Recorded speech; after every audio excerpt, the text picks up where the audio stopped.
The grand atrium of Talaxos Prime buzzed with towering sapphire-skinned Talaxians, their voices a melodic hum that echoed off the crystalline ceiling.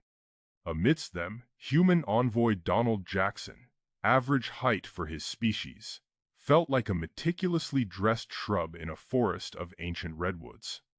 Phoebe, a striking Talaxian female with intricate silver cranial markings, turned to her companion Lyra, both glancing towards Donald. A subtle chuckle escaped Phoebe, her voice carrying just enough. "Lyra, do you see him? The human envoy. He's remarkably contained. Are all their males so economical in stature?" Lyra smiled, a graceful inclination of her head. "One must assume so, Phoebe. Perhaps it aids in navigating their smaller starships." They shared a light, not overtly cruel, but clearly amused laugh. Donald's own smile, a practice fixture for moments precisely like these, didn't waver, though he subtly registered their glance, caught the tail end of their words. Contained. Economical. That's a new one, he thought, a faint internal sigh ruffling his composure. Day one and already the main attraction for the Isn't He Quaint tour. Just keep smiling, Donnie, for humanity. And try not to trip over your own feet. Donald Jackson, diplomatic envoy for the Terran Federation, knew his primary role here wasn't just to speak, but to be seen, to embody a species now taking its first tentative steps onto the wider galactic stage. The envoy's purpose on Talaxos Prime was clear: to start official talks and build a base for a basic commerce pact that could aid both societies. A task that felt even larger surrounded by beings who literally overshadowed him. It wasn't just those two. Across the shimmering expanse of the atrium, other sapphire and emerald figures offered polite nods, their towering heads angled down, eyes lingering on him and the other humans scattered nearby with a similar blend of well-mannered curiosity and poorly veiled amusement. Each glance felt like a gentle, almost paternalistic pat on the head. They were magnificent, undeniably. Most stood between 7 and 9 feet, their forms slender, but radiating an inherent strength. Skin like polished sapphire or deep emerald caught the atrium's ethereal light, and beneath it, intricate patterns of bioluminescence pulsed with a soft ambient shimmer, a tranquil tide reflecting their current calm. Everything about Talaxos Prime screamed sophistication, from the crystalline architecture that soared into artificial skies to the fluid grace in every Talaxian gesture. Their amusement, Donald sensed, wasn't born of malice, but from a genuine novelty, a cultural framework where physical presence and an almost balletic poise were clearly, if implicitly, significant. Across the way, Ambassador Hayes, head of the human delegation, was already engaged in animated conversation with a particularly statuesque Talaxian official, his voice carrying, full of diplomatic bonhomie. Hayes, a man who saw star charts and treaty clauses where Donald saw social undercurrents, seemed utterly untroubled by, or perhaps oblivious to, the gentle ripple of human smallness in this ocean of giants. Later, the formal diplomatic reception began in an even grander hall, if such a thing were possible. Music, a cascade of harmonious chimes, filled the air. Donald, alongside Hayes and the other human delegates, navigated a landscape of towering figures and refreshment tables laden with exotic, oversized delicacies. Phoebe was present, her silver-marked head visible above many others, her gaze occasionally sweeping over the human contingent with that same thoughtful, curious air. He accepted a flute of some faintly glowing beverage from a Talaxian server, who had to bend nearly in half to offer it. Another polite smile from the server. Another comment about the efficiency of human design, this time from a passing dignitary whose jeweled collar was level with Donald's eyes. Just keep swimming, Donnie, he thought, a wry internal echo. Represent the vertically challenged but surprisingly resilient human race. The fate of intergalactic commerce rests on your ability to not ask for a step stool. He straightened his jacket, his perseverance a quiet counterpoint to the towering elegance around him. A small, steady flame of professionalism. Across the hall, Phoebe inclined her head towards Lyra, her voice a low murmur. He is surprisingly composed for one so unexpansive, Lyra, and his facial articulations are quite pronounced, are they not? Almost like watching a highly detailed miniature kinetic sculpture. Lyra's lips curved. Indeed, one wonders how they manage the controls on their starships with such compact appendages. Phoebe's gaze lingered on Donald for a moment longer, a spark of detached, scientific curiosity in her luminous eyes, mixed with that same light, almost fond amusement. The human was an interesting specimen, certainly, but little more than that. The air hung thick with the bloom's heady perfume, a cloying sweetness that tickled Donald's nostrils. The light, refracted through the crystalline structure above, painted Phoebe's sapphire skin in shifting hues of lavender and gold. Her hand, a study in elegant power, remained suspended between them, the silver tracery of her veins, a roadmap of alien biology. He suddenly felt an intense urge to explore. The gardens themselves were a symphony of the senses. Plants pulsed with inner light, their leaves crafted from materials that resembled polished gemstones. A low, resonant hum emanated from beneath the soil, a living heartbeat that vibrated through the soles of his boots. It was a far cry from the manicured lawns and rose gardens of Earth. He remembered, with a flash of wry amusement, Ambassador Hayes' earlier blunder, the unfortunate snapping of a delicate, sonic-emitting vine. Donald had managed to salvage the situation with a quick apology in Talaxian and a surprisingly accurate imitation of the vine's lost melody, a feat that had earned him a subtle nod of approval from Phoebe. He suspected that moment, more than any diplomatic platitude, had piqued her interest. Now, her intense gaze felt like a physical touch, a silent assessment that went beyond mere politeness. He saw a flicker of something akin to curiosity, perhaps even a hint of admiration. It was a welcome change from the barely concealed amusement he'd sensed earlier. Our tactile communication. One of the Talaxian guides, a tall, slender being with emerald skin, explained, her voice a melodic chime, is a nuanced art. Certain plants, like these Cerealia fronds, are cultivated specifically for their sensitivity. The subtle pressure and electrical conductivity of the skin convey emotions and intentions far more precisely than vocalizations. Donald glanced at the fronds, noting their intricate patterns and the way they seemed to vibrate in response to the guide's voice. He wondered what kind of message one could send through touch alone. The path narrowed abruptly, forcing him to adjust his stride.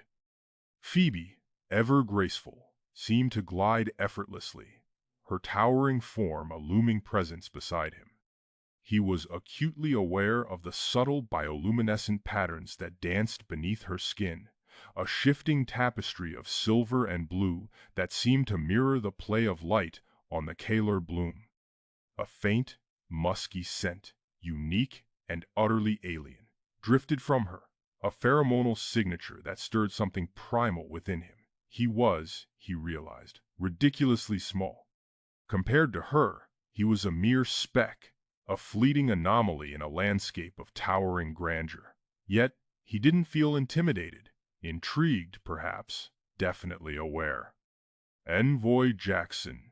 Phoebe's voice, deep and resonant, broke through his reverie.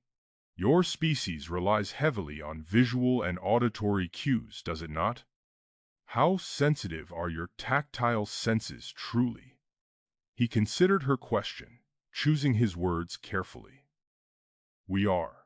Less attuned, perhaps, more reliant on tools and technology to augment our perception, but we are not without sensitivity. A lover's touch, a child's embrace. These are universal languages, understood across species. The Talaxian guides gestured towards a cluster of plants with shimmering, iridescent leaves. These specimens, the emerald-skinned guide continued, possess unusually high resonance points. They react strongly to tactile input and subtle bioelectrical fields. They are often used in diagnostic rituals to assess the compatibility of potential life partners. Donald noticed something peculiar. The guides, while demonstrating the plant's sensitivity, seemed to subtly avoid direct contact with the most potent areas. They used specialized tools, or touched the leaves with only the lightest of touches. A strange aversion, almost. He filed the observation away, another piece in the puzzle of Talaxian culture. They valued touch, yet seemed strangely hesitant to fully embrace it.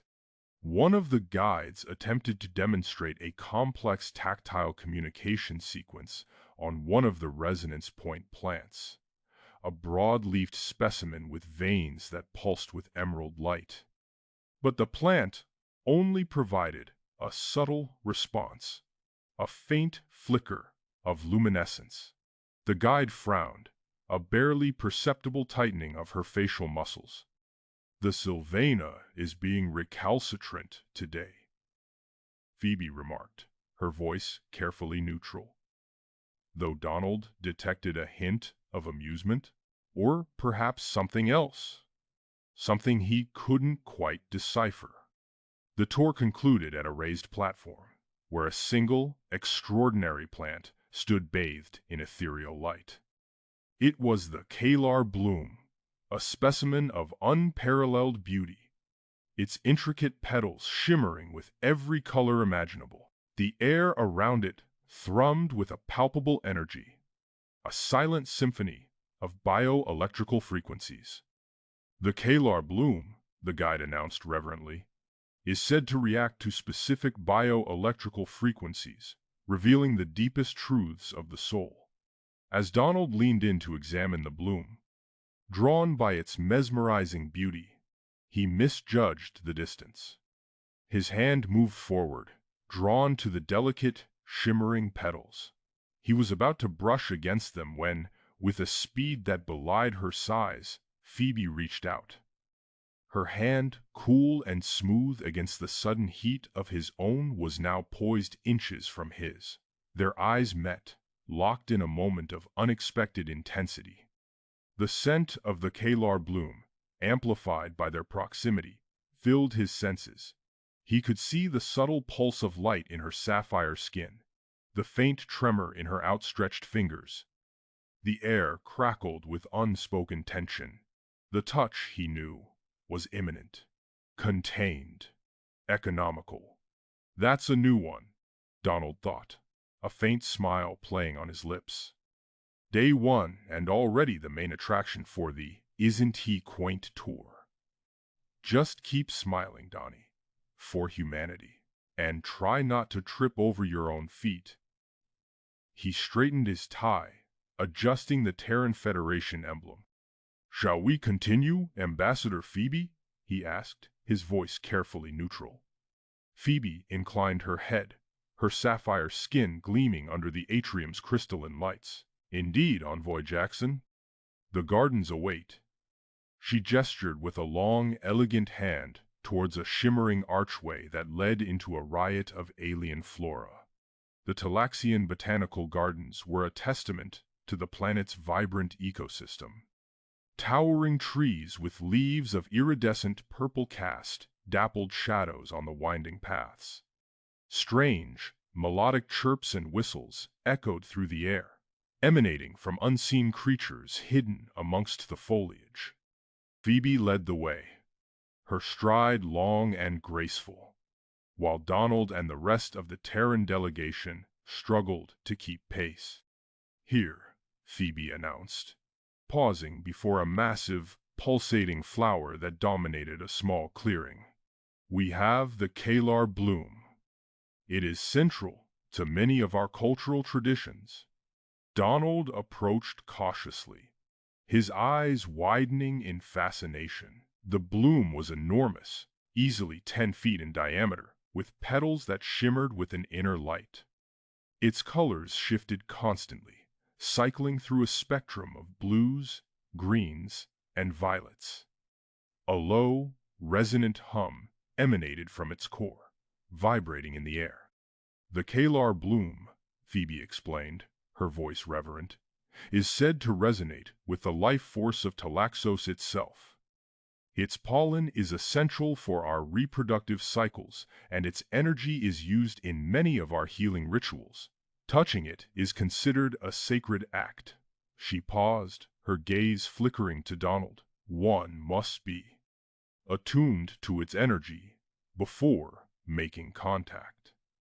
Donald, sensing a hesitation in Phoebe's voice, stopped himself inches from the bloom.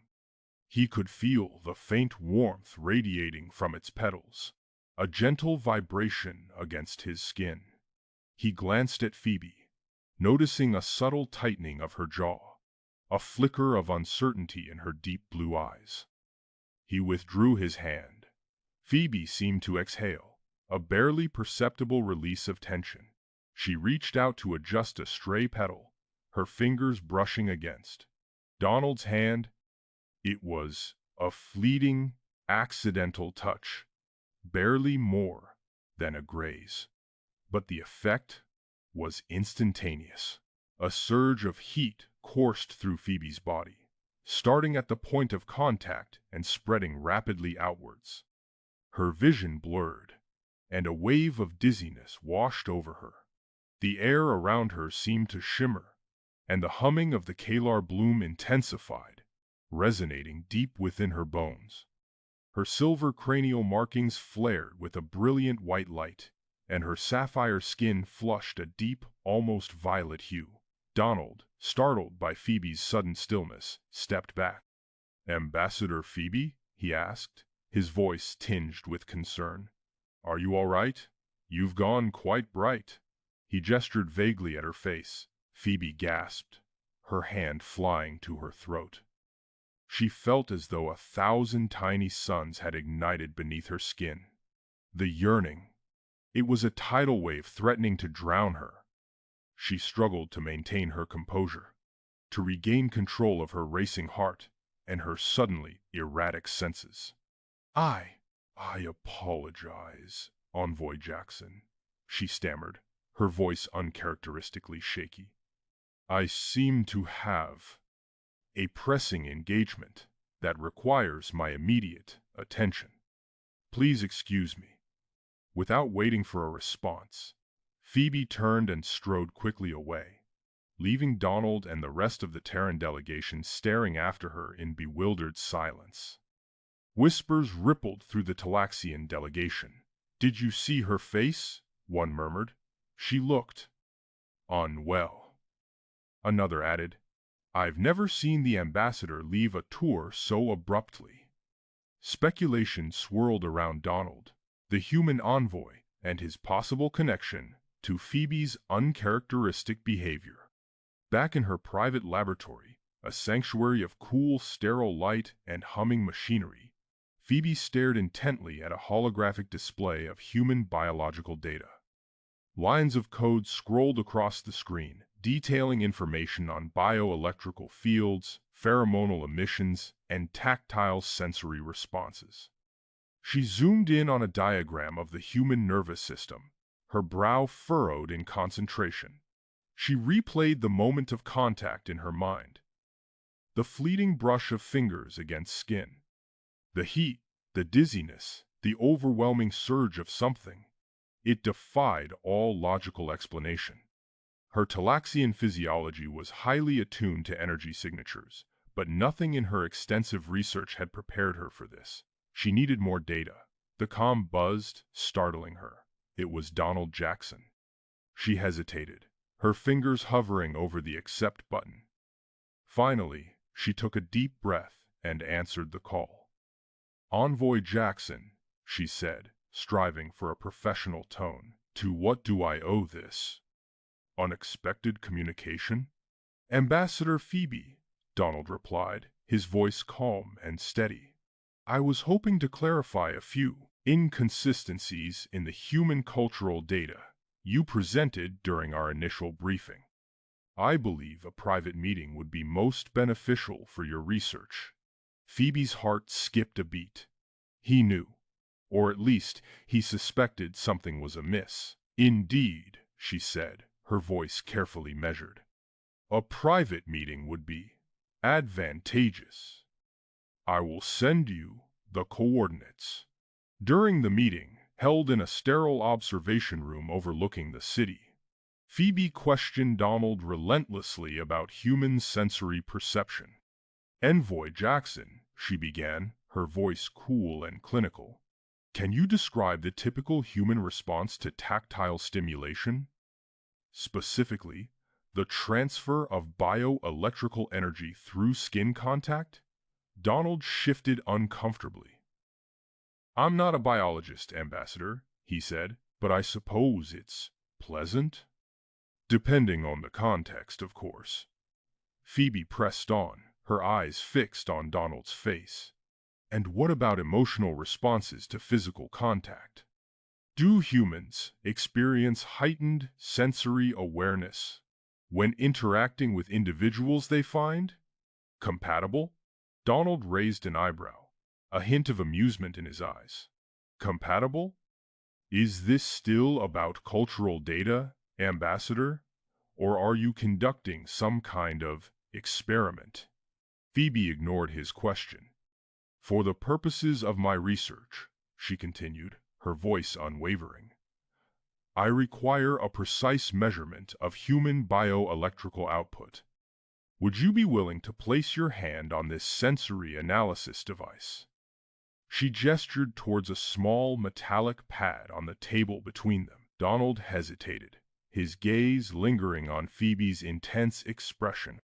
He suspected she was up to something, that her scientific curiosity was masking a deeper, more personal interest. But he found himself strangely drawn to her, intrigued by her behavior. "All right, Ambassador," he said, a faint smile playing on his lips. "For the sake of science."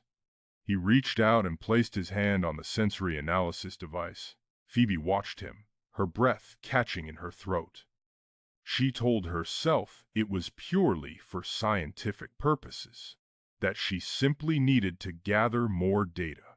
But deep down, she knew there was more to it than that. She wanted to feel that surge of energy again, to understand the inexplicable connection that had sparked between them. As the days passed, Phoebe found herself increasingly distracted by thoughts of Donald.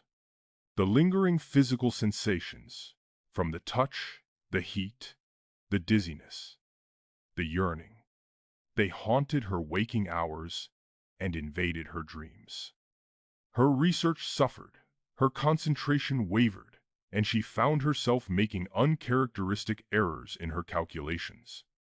One afternoon, as Donald walked past another Talaxian scientist in the hallway, the scientist paused, subtly sniffing the air.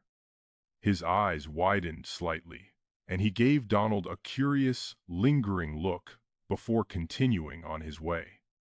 During one of their meetings, as Phoebe reached out to adjust the sensory analysis device, her hand accidentally brushed against Donald's again. The effect was immediate.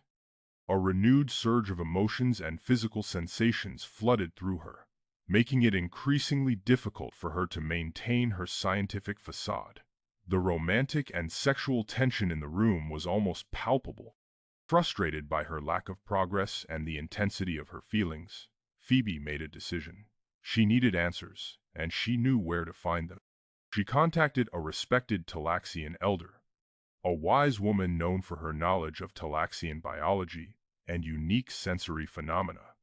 She requested a private audience, hoping to unravel the mystery of the human touch. The air in Elder Lyra's chambers hummed with a low, resonant frequency, the crystalline walls pulsing with a gentle emerald light. Phoebe sat opposite the elder, her hands clasped tightly in her lap. "So, you experienced a reaction," Lyra prompted gently, her own bioluminescent markings shifting from a calm, steady green to a thoughtful, flickering amber. Phoebe swallowed, her sapphire skin feeling tight. "Yes, Elder, a significant physiological response following incidental contact with the human envoy." She avoided Donald's name, the very thought of him sending a shiver down her spine, a phantom echo of that touch. Lyra steepled her long, elegant fingers. "Describe it." Phoebe hesitated. "An unexpected surge of energy, a flushing of the skin, a disorientation." She omitted the wave of intense, almost unbearable, yearning that had followed, the primal pull that had shaken her to her core. Lyra's bioluminescent patterns swirled, a sign of deep concentration. Talaxians possess highly sensitive resonance nodes, primarily located in the hands. They are designed to detect compatible mates, based on subtle bioelectrical and pheromonal signatures. Phoebe frowned. "Resonance nodes? I've studied xenobiology for cycles, and I've never encountered this term." "The knowledge is rarely discussed openly," Lyra admitted, her gaze unwavering. "It is understood, however, that these nodes are crucial for deep bonding and reproductive compatibility." Lyra continued, "Human biosignatures are uniquely potent. They act as a superstimulus for Talaxian resonance nodes, a concentrated burst of bioelectrical and pheromonal signals far exceeding those of our own species. It triggers an intense, primal bonding response." Phoebe felt a chill despite the warmth of the chamber. "A superstimulus?" "Indeed. Prolonged exposure can lead to profound physiological and emotional changes. Disruption of Talaxian social and reproductive cycles." Lyra's gaze softened, but her voice remained firm. "For the good of your own well-being, Phoebe, and for the stability of our society, I advise you to avoid further contact with the human envoy." Phoebe's heart sank. "But what if it's more than just a physiological response?" Lyra's bioluminescence dimmed slightly. "The nodes can be misleading. Trust your logic, Phoebe, not the whispers of your biology." Conflicted, Phoebe returned to her lab. Lyra's words echoed in her mind, battling with the undeniable pull she felt towards Donald. She stared at her research, the complex equations and data points blurring before her eyes. The logical part of her brain screamed at her to heed Lyra's warning, but her body thrummed with a persistent, insistent yearning. Meanwhile, across the city, Donald was being escorted to a formal Talaxian dinner. He adjusted his collar, feeling slightly out of place amidst the towering figures in their shimmering robes. As Donald took his seat at the long crystalline table, another Talaxian female, Alara, reached for a dish of iridescent fruit. Her hand brushed against Donald's arm. Ilara gasped softly, her skin flushing a delicate rose pink. A moment of disorientation washed over her, followed by a sudden, inexplicable interest in the human envoy.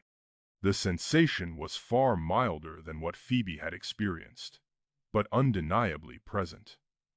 Intrigued, Ilara turned to Donald, a warm smile gracing her lips. "Envoy Jackson, Your understanding of Talaxian culture is quite impressive. I admire your diplomatic skills. Donald, oblivious to the subtle biological reaction he had triggered, returned her smile. Thank you, Ambassador Elara. I've made it my mission to learn as much as possible about your fascinating civilization. Across the table, Phoebe observed the interaction, her sapphire eyes narrowing.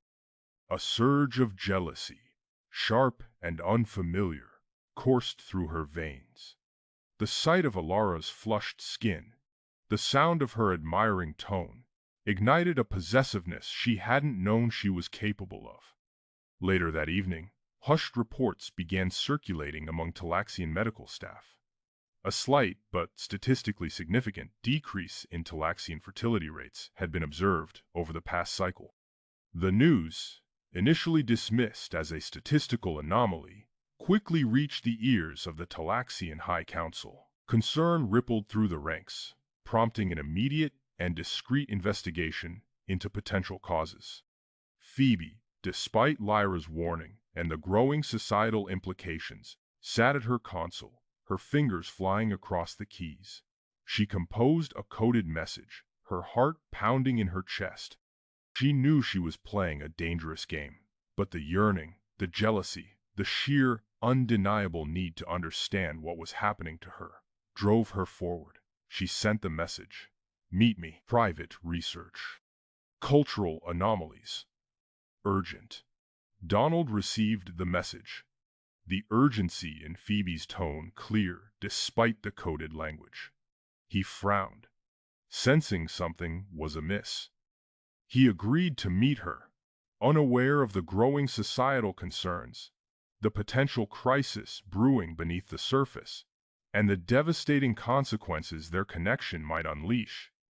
The hum of the lab's energy conduits vibrated against Donald's skin, a stark contrast to the sudden chill in the air. Phoebe's private lab, usually a sanctuary of scientific curiosity, felt more like a confessional.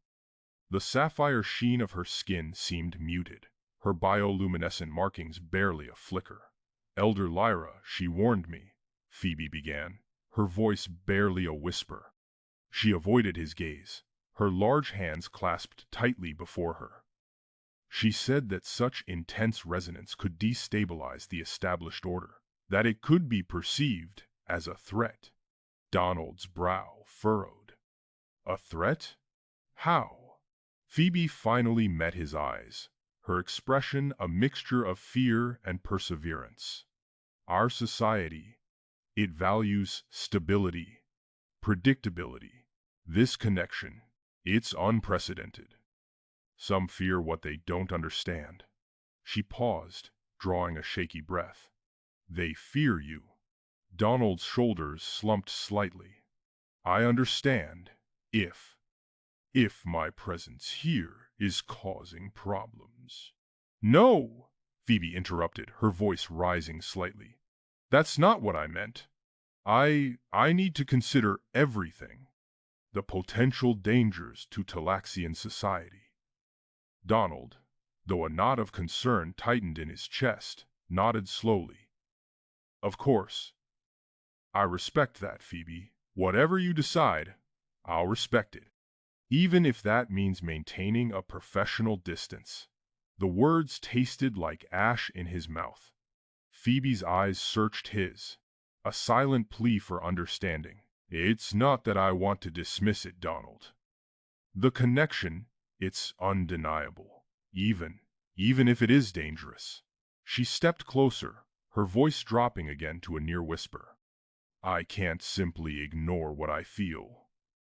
She turned to a holographic display, bringing up a series of complex charts and graphs.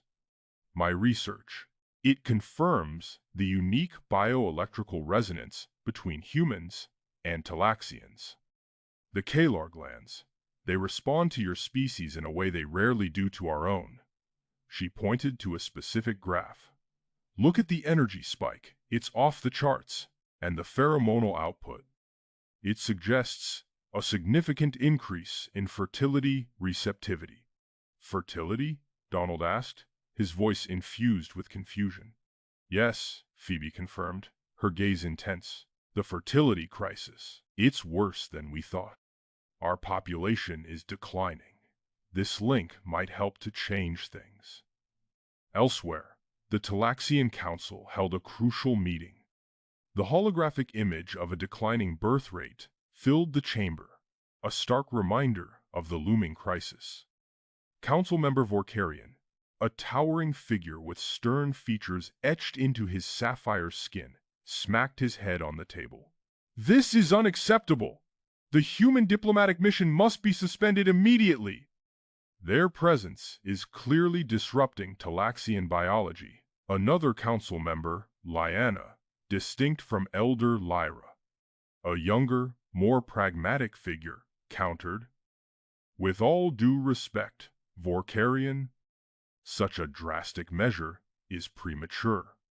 We need further study of this human-Talaxian interaction before making any rash decisions. Dismissing them outright could be a mistake. After heated debate, a compromise was reached. The Council would conduct a series of controlled experiments, carefully monitoring the effects of human presence on Talaxian fertility rates. Back at the diplomatic compound, Donald, still unaware of the Council's deliberations, attempted to offer his assistance. I know it's not much, but I've accessed some historical data from Earth regarding fertility issues. Perhaps there's something in our past experiences that could be relevant. His offer was met with polite but firm resistance. Thank you, Envoy Jackson, a Talaxian official said, his voice carefully neutral. But for now, we prefer to rely on our own scientific expertise. Vorkarian, his suspicions growing with each passing day, had begun monitoring Phoebe's communications and movements. He saw her continued contact with Donald as a betrayal of Talaxian values. Meanwhile, Alara, a rival of Phoebe's within the Council, saw an opportunity. Capitalizing on Phoebe's apparent distraction, she subtly intensified her own interactions with Donald, seeking to gain favor with the human envoy. She would linger a little longer during briefings, her hand brushing his accidentally. Her voice a touch too soft when she asked about human customs. Phoebe, observing Alara's advances, felt a surge of anger and jealousy. She confronted Alara in a deserted corridor. What do you think you're doing, Alara? Alara met her gaze with cold defiance. I'm simply ensuring the well-being of Talaxian society, Phoebe. Something you seem to have forgotten in your personal pursuits. My personal pursuits have nothing to do with this, Phoebe retorted, her voice rising. Don't they? Alara sneered. You're prioritizing your own desires over the needs of our people. You're blinded by what, Phoebe? Some kind of infatuation with a human? The Talaxian High Council, under Vorkarian's influence, implemented new restrictions on Donald's movements. He lived at the post. Friends were quite few. The official reason, for his own safety. Frustrated by the restrictions and increasingly concerned about the growing tension, Donald attempted to contact Phoebe. He sent coded messages through official channels, but they went unanswered. He tried calling her directly, but her comm system was always offline. Vorkarian, his trap closing, intercepted Phoebe's coded message to Donald. The message, though carefully worded, confirmed his suspicions. He now had the ammunition he needed to destroy her. In a dramatic session of the Council, Vorkarian presented his findings. I accuse Phoebe of treason. Her actions are a clear violation of Talaxian law. She must be removed from her position of influence immediately. The Council, deeply divided, erupted in chaos. Some members supported Vorkarian's call for action, while others defended Phoebe's integrity, arguing for due process. Phoebe, summoned before the Council, stood tall despite the accusations leveled against her. I have always acted in the best interests of Talaxian society, she declared, her voice ringing with conviction. My research into the human-Talaxian connection is driven by a desire to solve the fertility crisis, not to undermine our traditions. But Vorkarian was relentless.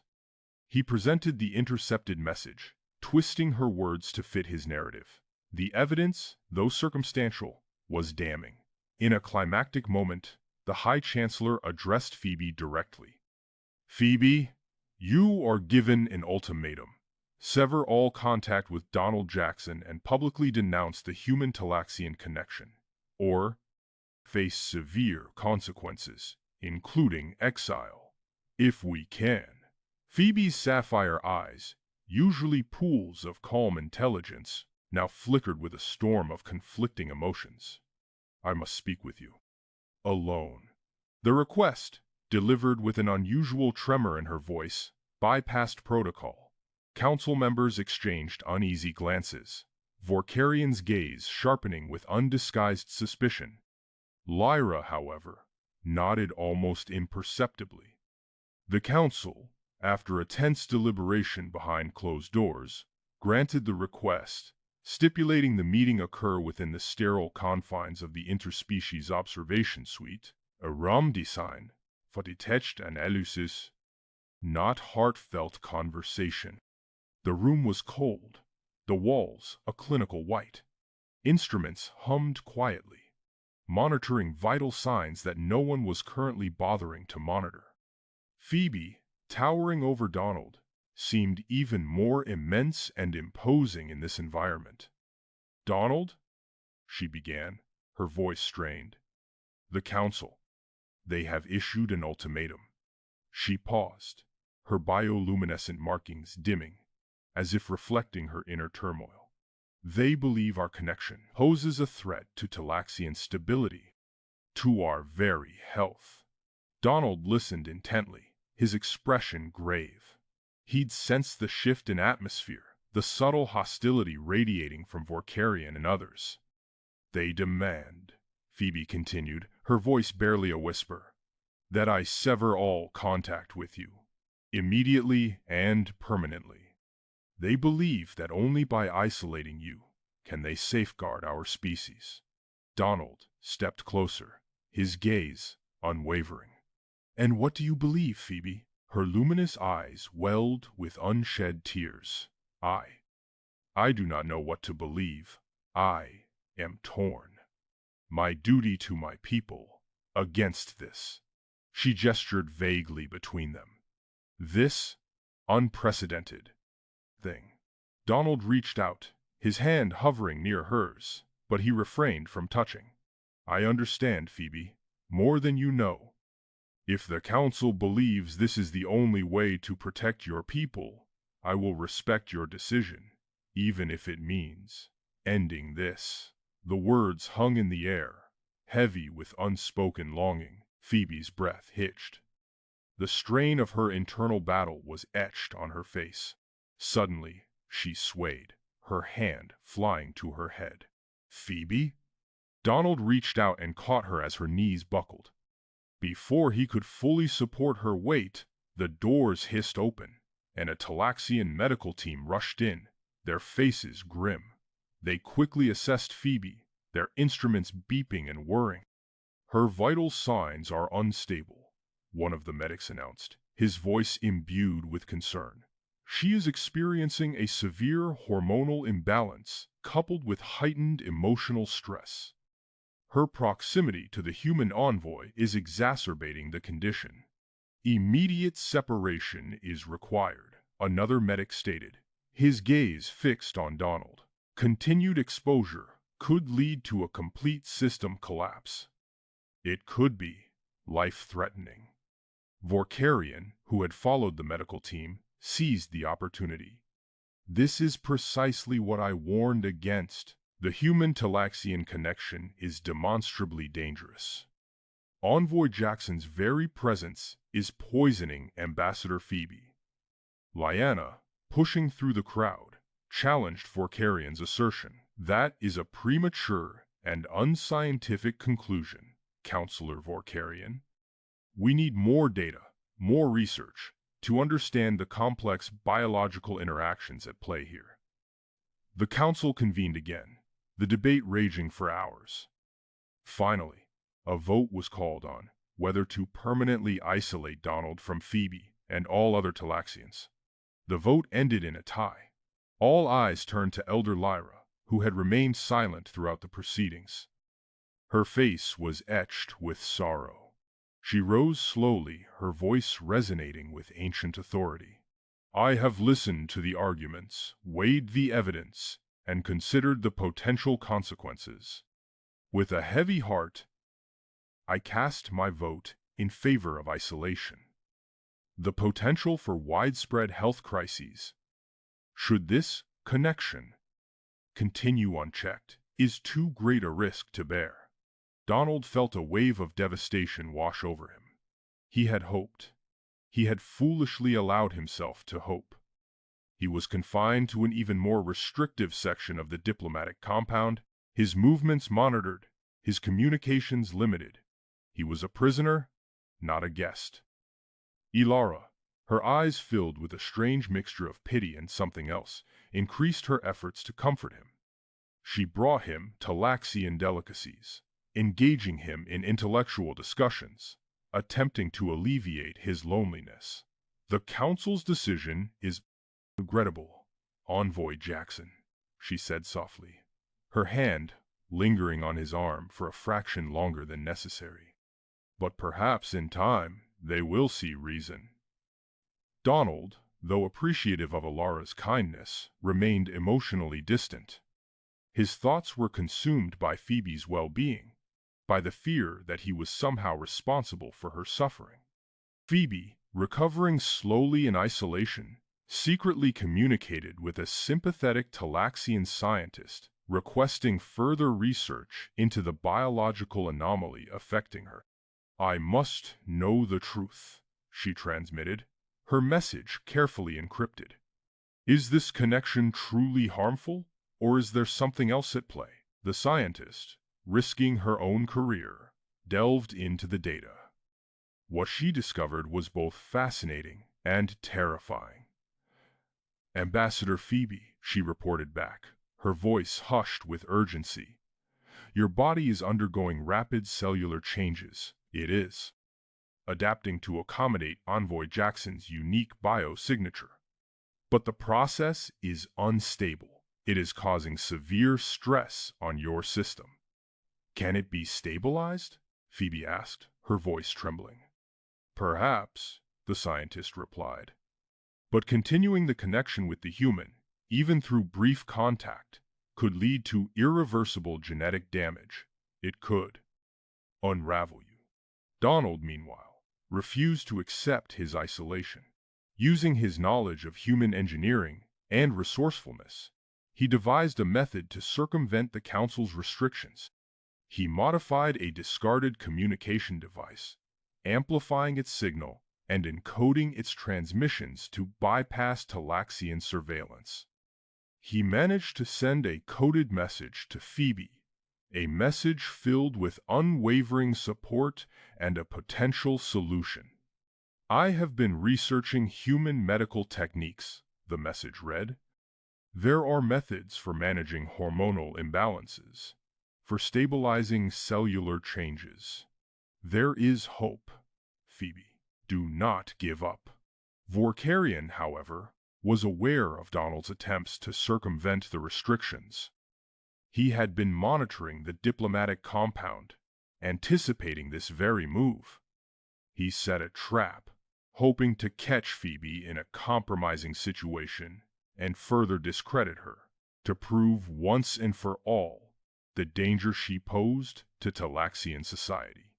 Phoebe, torn between her overwhelming desire to connect with Donald and her paralyzing fear of jeopardizing her health and her standing in Talaxian society, made a fateful decision, a decision that would have profound consequences, not only for herself and Donald, but for the future of both their species.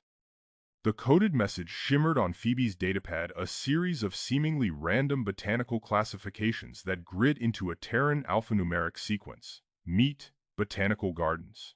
Restricted zone epsilon, midnight. Separation from Donald had been a physical ache, a hollow thrumming in her calar glands she couldn't ignore. But the scientists' report, that was a chilling blade. Cellular degradation, irreversible. She had to see him. Phoebe adjusted the cowl of her maintenance worker's uniform, pulling it low to obscure her cranial markings. The sapphire dye stained her skin an uneven, muddy blue, but it would have to do. Epsilon was officially off limits for repairs, a neglected corner of the gardens where bioluminescent fungi pulsed with faint, forbidden light. The air hung thick and humid, heavy with the scent of decaying flora. Donald was waiting, a shadow amongst shadows. "Phoebe," he breathed, reaching for her. She recoiled slightly. The scientist. She discovered the extent of the damage. "My cells are changing, Donald. Rapidly. She believes it's the human pheromonal cascade overloading my system. Irreversible damage is possible." Her voice cracked, the words tasting like ash. Donald's face tightened. "Irreversible? What does that mean?" "It means..." Phoebe swallowed hard, the bioluminescent patterns under her disguise flickering faintly. "It means I could lose everything, my senses, my memories, even my ability to bond." Donald stepped closer, his gaze intense. "Then we fix it."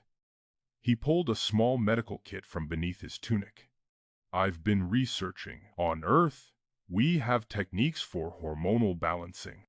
It's a long shot, but if we can stabilize your hormone levels, we might be able to counteract the degradation." Phoebe hesitated. Human medicine? On Talaxian physiology? "Donald, the risks are less than doing nothing," he countered, his voice firm. "I've modified the treatment, adjusted for your species-specific biochemistry. It's not perfect, but it's the best chance we have." He held out a small injector. "Trust me, Phoebe." Doubt warred with desperation in her eyes. The thought of losing him, of losing herself, was unbearable. Against her better judgment, she nodded. "I trust you." Donald worked quickly, his movements precise and practiced. He explained the process, the potential side effects, the need for constant monitoring. He had smuggled the supplies with the help of Ilara, the junior botanist who seemed to have a soft spot for Donald. Phoebe retreated to a secluded alcove, the injector trembling in her hand. "This could kill me. But the alternative..." The thought of a life without Donald was a slow, agonizing death already. She pressed the injector against her arm, activating the mechanism. A jolt of icy fire coursed through her veins. Her bioluminescent patterns flared wildly, then flickered erratically, spasming like dying stars. Her body convulsed, her muscles locking in painful spasms. A strangled cry escaped her lips. A voice crackled in her ear, the scientist, her tone frantic. "Phoebe, the readings are off the scale. You're having a severe allergic reaction. Stop the treatment immediately." Through the hidden corn, Donald's voice cut through the static, permeated with panic. "Phoebe, what's happening? Stop it! Stop it now!" Phoebe gasped for breath, her vision blurring. "No, I have to see it through." She clung to the alcove wall, her body shaking uncontrollably. "For us. For our future." As her condition worsened, a vision bloomed in her mind, a glimpse of a future where she and Donald stood hand in hand, bathed in the golden light of a Terran sunset. But the image fractured, distorted, dissolving into a kaleidoscope of broken promises and shattered dreams. A harsh voice echoed through the gardens. "Security team, this is Vorkarian. I have reason to believe the human envoy is in violation of Council directives. Seal off Sector Epsilon. Search and apprehend. Donald's voice, tight with urgency, filled her ear. Phoebe, they're coming. I'm activating a diversion. Get out of there. A series of explosions rocked the outer perimeter of the gardens, followed by the blare of emergency sirens.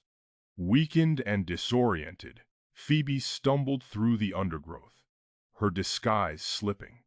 She managed to evade the initial search teams, but her body was failing. She collapsed in a secluded grotto, hidden behind a curtain of luminous moss. A faint hum resonated nearby.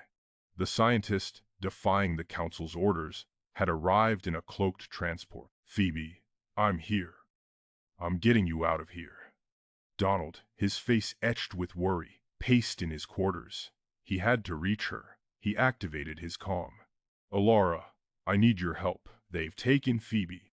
I have to get to her. Alara hesitated, her brow furrowed. Donald, I can't. The council. She's dying, Alara, please. Just tell me where they've taken her. Torn between her loyalty and her growing sympathy for the human, Alara relented. She transmitted a coded sequence. That's a restricted access code to the research facility on level 4.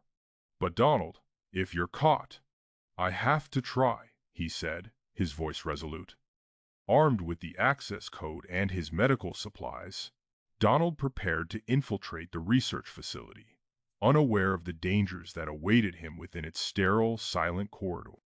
The access code Alara had provided pulsed green on the console, confirming the bypass. Donald held his breath, adrenaline thrumming in his ears, and slipped through the now unlocked security door. The sterile air of the research facility hit him like a wall, cold and metallic, a stark contrast to the sweet scent of the botanical gardens. Inside, the corridor hummed with unseen energy. A red laser grid suddenly flickered to life, crisscrossing the hallway.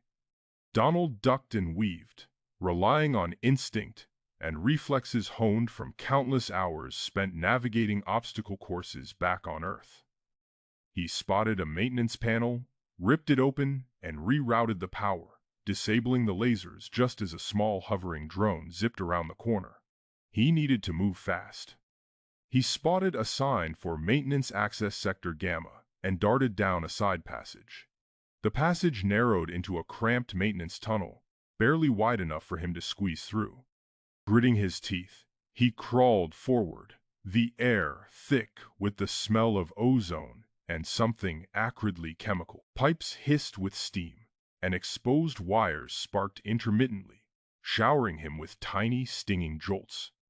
Meanwhile, within her containment chamber, Phoebe thrashed weakly against the restraints. Her sapphire skin shimmered with a feverish heat, and her bioluminescent patterns flickered like dying embers.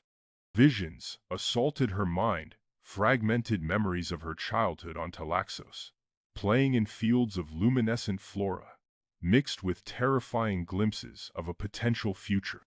She saw a looming darkness engulfing Talaxos, a void where the vibrant colors of her world were extinguished, replaced by a cold, lifeless gray. And within that darkness, she saw a human presence sometimes as a beacon of hope, a savior bathed in golden light, and other times as a destroyer, a shadowy figure wielding a weapon that shattered everything she held dear. The scientist, Alara, watched Phoebe's deteriorating condition with growing alarm. She frantically typed at her console, attempting to override the facility's communication protocols and contact Donald, but the encrypted systems remained stubbornly locked. Damn Vorkarian and his security measures, she muttered, wiping sweat from her brow. Back at the botanical gardens, Vorkarian knelt beside a patch of disturbed earth, his sapphire eyes narrowed. He picked up a small, metallic fragment, a piece of human technology, no larger than his thumb. Unauthorized access, he growled, his voice a low rumble. He strode purposefully towards Alara's research station. He found Alara hunched over her console, her face pale. "Report," he demanded, his voice imbued with suspicion. Alara feigned ignorance. "Routine monitoring, Counselor." Ambassador Phoebe is stable. Vorkarian's gaze bored into her. Stable? Or merely contained? Her energy signatures have been erratic. Explain. Ilara hesitated, a bead of sweat trickling down her temple. Perhaps a minor fluctuation, Counselor. The Kalar resonance can be unpredictable. She inadvertently revealed too much. Donald finally reached the end of the maintenance tunnel and emerged into a dimly lit observation room overlooking Phoebe's containment chamber. His heart clenched. She lay motionless on the platform, her bioluminescent patterns barely visible, flickering erratically like a dying star. He frantically searched for a way to override the containment field. Spotting a control panel, he worked quickly, bypassing the security protocols with Alara's code. A warning klaxon blared as the containment field flickered and died. He rushed into the chamber and knelt beside Phoebe, gently taking her hand. Her skin was burning hot. He pulled a small vial from his pocket, a modified version of the hormonal balancing treatment Alara had described. He injected it into her arm, but her body immediately convulsed, rejecting the substance. Alara's voice crackled over the comm system. "Donald, stop! Her Kalar glands are undergoing a dangerous cellular destabilization. Her body is becoming increasingly sensitive to foreign substances." Vorkarian, piecing together the evidence, his face hardening with realization, barked into his corn. "Lock down the facility. Seal all sectors. The human is contaminating the ambassador." Donald ignored Alara's warning and Vorkarian's order. He knew he was running out of time. He remembered a lecture he'd attended back on Earth about the effects of bioelectrical stimulation on cellular regeneration. It was a long shot, but it was all he had. He pulled a small device from his pocket, a portable bioelectrical stimulator. "This is going to be risky, Phoebe," he whispered, placing the device against her temple. He carefully adjusted the settings, initiating a low-frequency stimulation of her Kalar glands. Phoebe's bioluminescent patterns surged with intense energy, bathing the chamber in an eerie blue light. The device began to whine, struggling to maintain the connection. A dangerous feedback loop was forming, threatening to overload her system.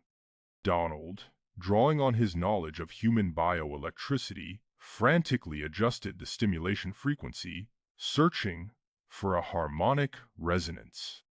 He felt a tingling sensation in his own body, a strange connection forming between him and Phoebe.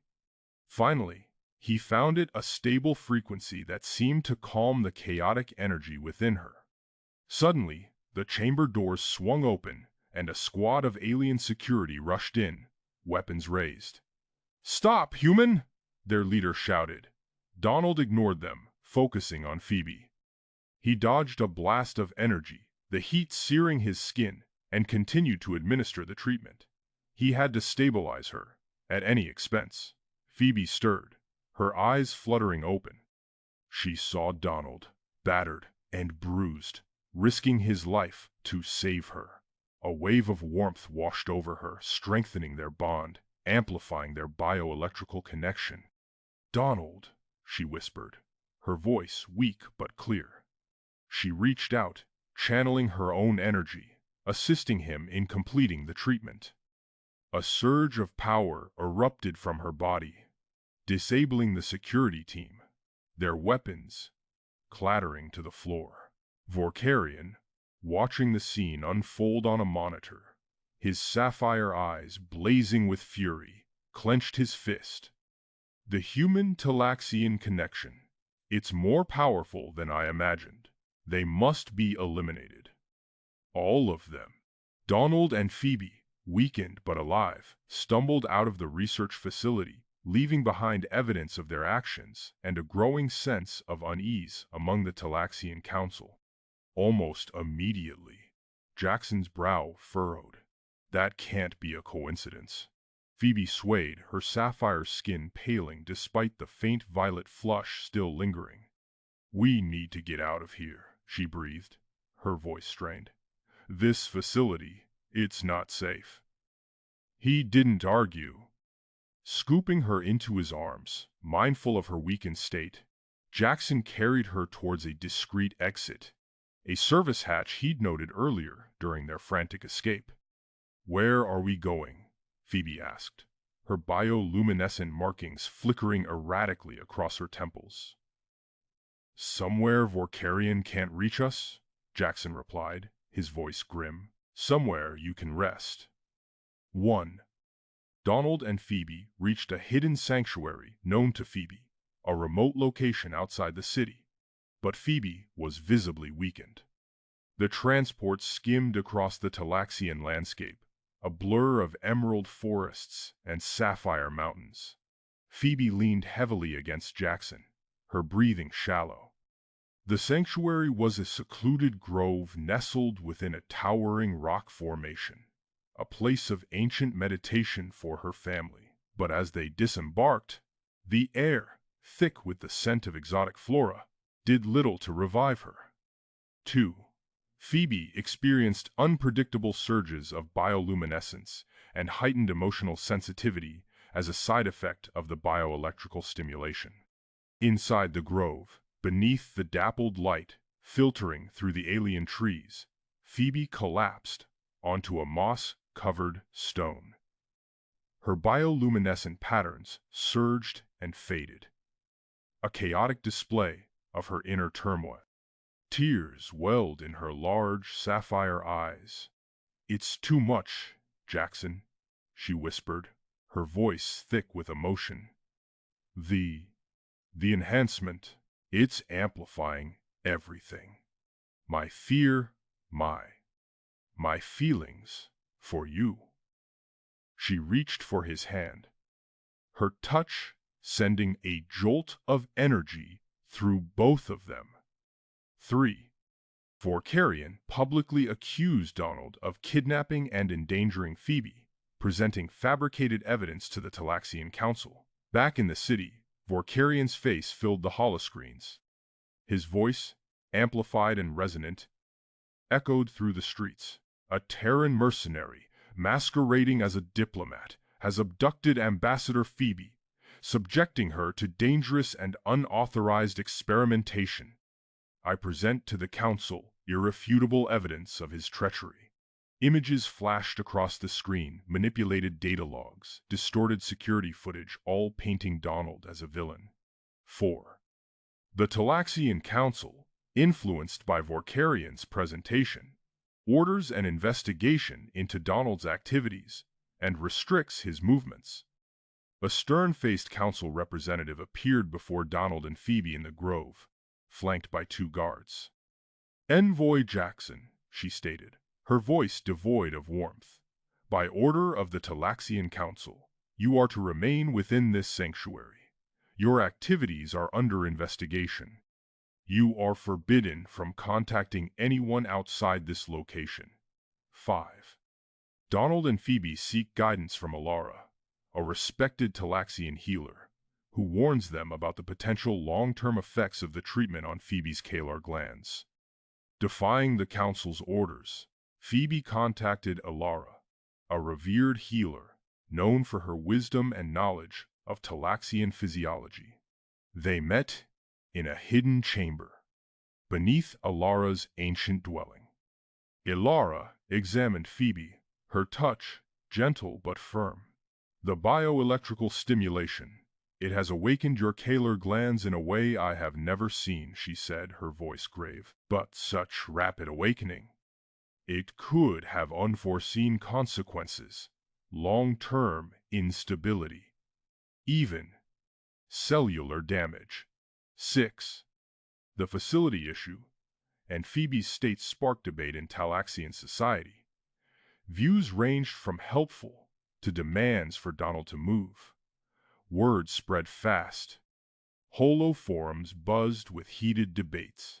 Some Talaxians, inspired by Phoebe's courage, expressed support for her relationship with Donald. Others, fueled by Vorkarian's propaganda, demanded his immediate expulsion, fearing the contamination of their pure bloodlines. Protests erupted in the streets, some in support of Phoebe, others vehemently against her. 7. Vorkarian uses his political influence to further isolate Phoebe, questioning her judgment and loyalty to Talaxian traditions. Vorkarian confronted Phoebe directly, his voice dripping with condescension. "Phoebe, my dear, your focus on this person has swayed your judgment. You are a leader of our people. Your loyalty should be to Talaxian customs, not to some new acquaintance." Donald researches Talaxian history and politics, discovering a long-standing factional rivalry that Vorkarian is exploiting to his advantage. While Phoebe rested, Jackson delved into Talaxian history, poring over ancient texts and data logs. He discovered a long-standing rivalry between two powerful factions: the traditionalists, who valued purity and isolation, and the progressives, who embraced innovation and interspecies relations. Vorkarian, a staunch traditionalist, was exploiting the situation to consolidate his power, using Donald as a scapegoat to rally support. 9. Phoebe grapples with her feelings for Donald and her duty to her people, torn between her desire for a future with him and the potential consequences for Talaxian society. "I don't know what to do, Jackson," Phoebe confessed, her voice filled with anguish. "I love you, but I can't risk tearing my people apart. What if Ilara is right? What if this bond is dangerous for me, for Talaxos?" Jackson took her hand, his gaze unwavering. "We'll figure it out, Phoebe. Together. We'll find a way to prove Vorkarian wrong. To show them that our connection isn't a threat, but a strength." 10. Donald and Phoebe uncover evidence suggesting Vorkarian intentionally sabotaged the treatment to discredit them and consolidate his power. Reviewing the data from the research facility, Jackson noticed inconsistencies in the energy readings. "Phoebe, look at this," he said, pointing to a specific anomaly: the bioelectrical output. It was deliberately amplified. Someone tampered with the equipment. Phoebe's eyes widened. "Vorkarian," she breathed. "He wanted to discredit us, to make it look like you were endangering me." 11. Donald confronts Vorkarian during a public gathering, presenting his evidence, but Vorkarian skillfully deflects the accusations and turns the crowd against Donald. During a public gathering, Jackson confronted Vorkarian, presenting his evidence of sabotage. "Vorkarian, you manipulated the data! You endangered Phoebe to seize power."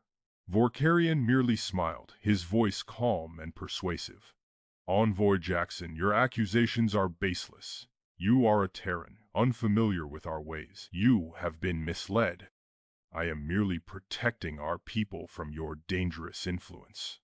He gestured to the crowd, his expression one of concern. "Can we truly trust an outsider with our future?"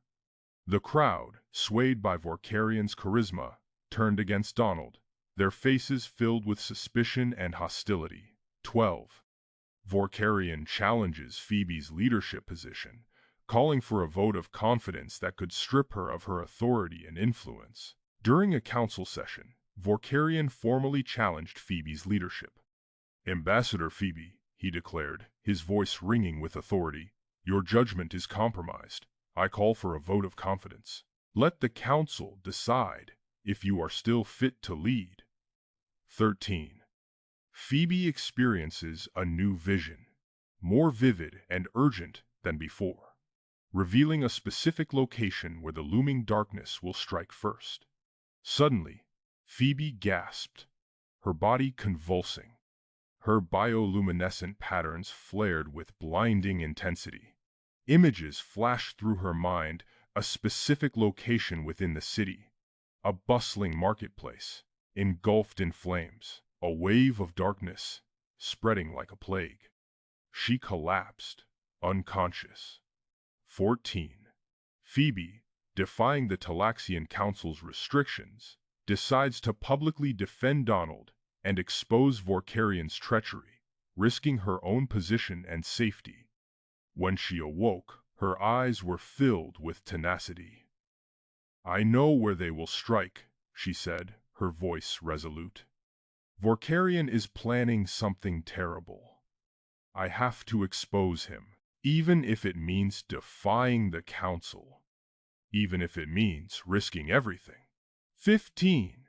As Phoebe prepares to make her announcement, Vorkarian's agents attempt to assassinate her, but Donald intervenes, protecting her from the attack. As Phoebe prepared to address the public, a sudden burst of energy fire ripped through the air. Two figures, clad in dark armor, emerged from the shadows, weapons raised. Jackson reacted instantly, shoving Phoebe behind him, intercepting the blast with his own body. The air crackled with energy as he fell to the ground, shielding her from the assassin's deadly aim. The council chamber swam before Phoebe's eyes, the sapphire faces blurring into a sea of concern.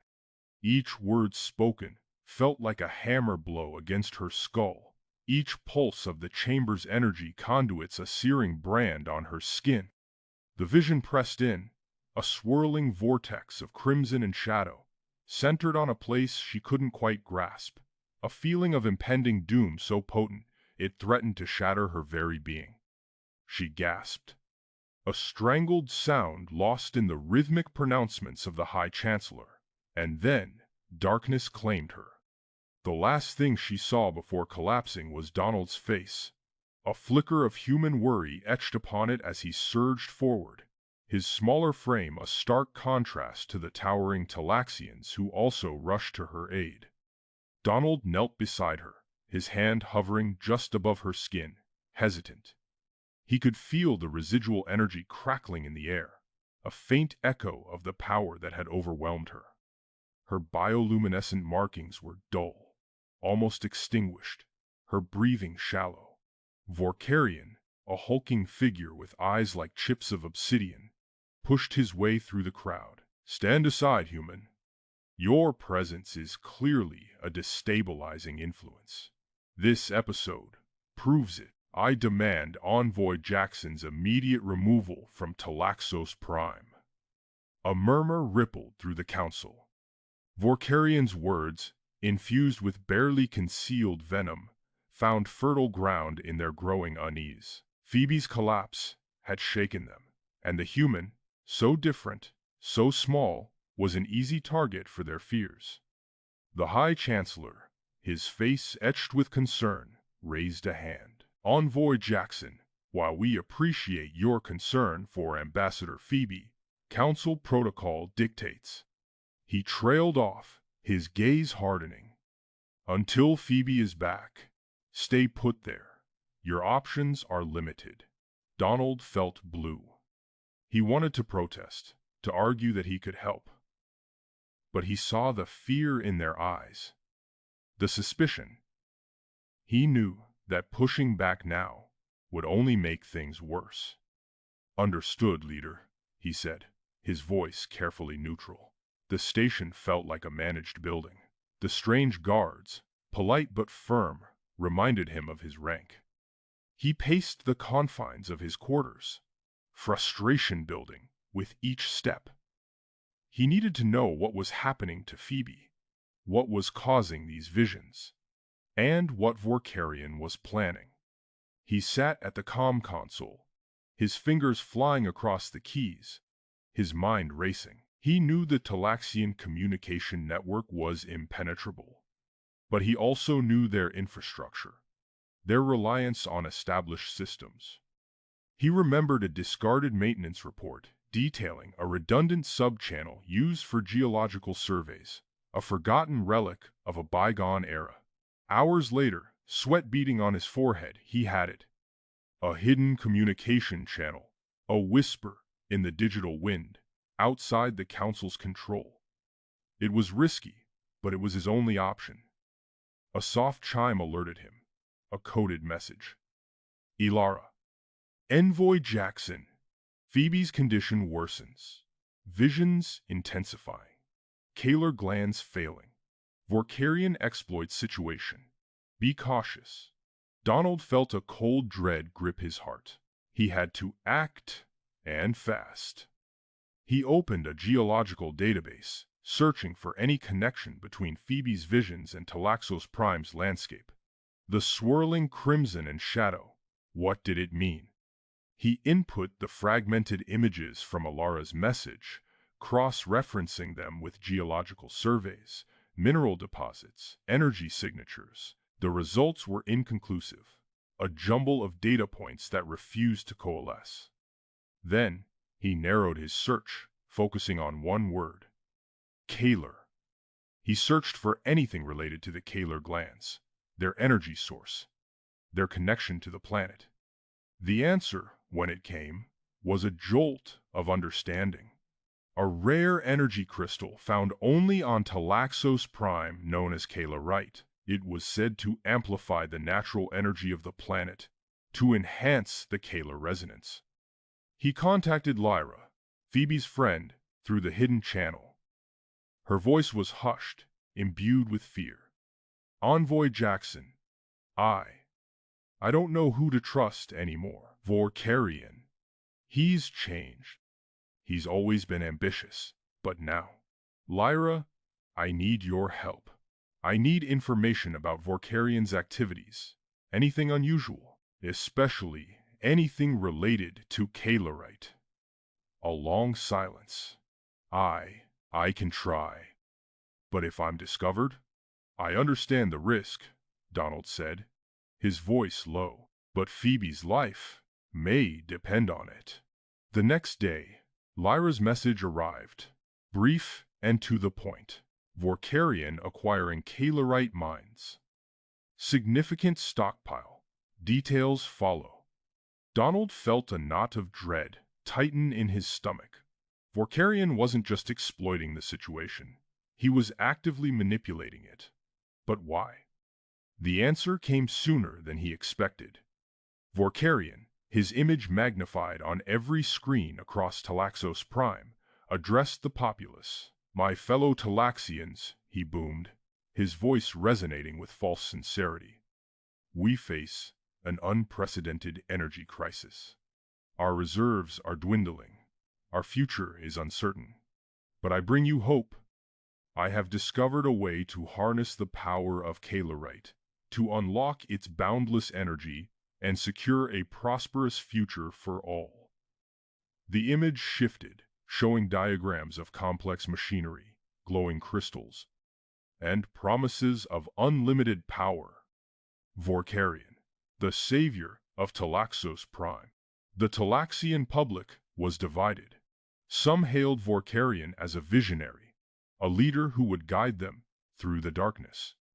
Others, more cautious, feared the unknown consequences of Kalarite exploitation. Donald, watching the broadcast in his confined quarters, felt a surge of anger. Vorkarian was lying, manipulating the truth for his own gain. He knew, with a certainty that chilled him to the bone, that Vorkarian's plan was not about saving Talaxos Prime. It was about controlling it.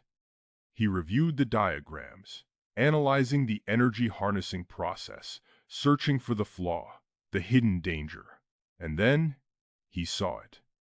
A subtle feedback loop, an amplification process that would not just unlock the energy of Kalarite, but would also amplify something else. The darkness from Phoebe's vision. The Kalar glands were intrinsically linked to the planet's energy field.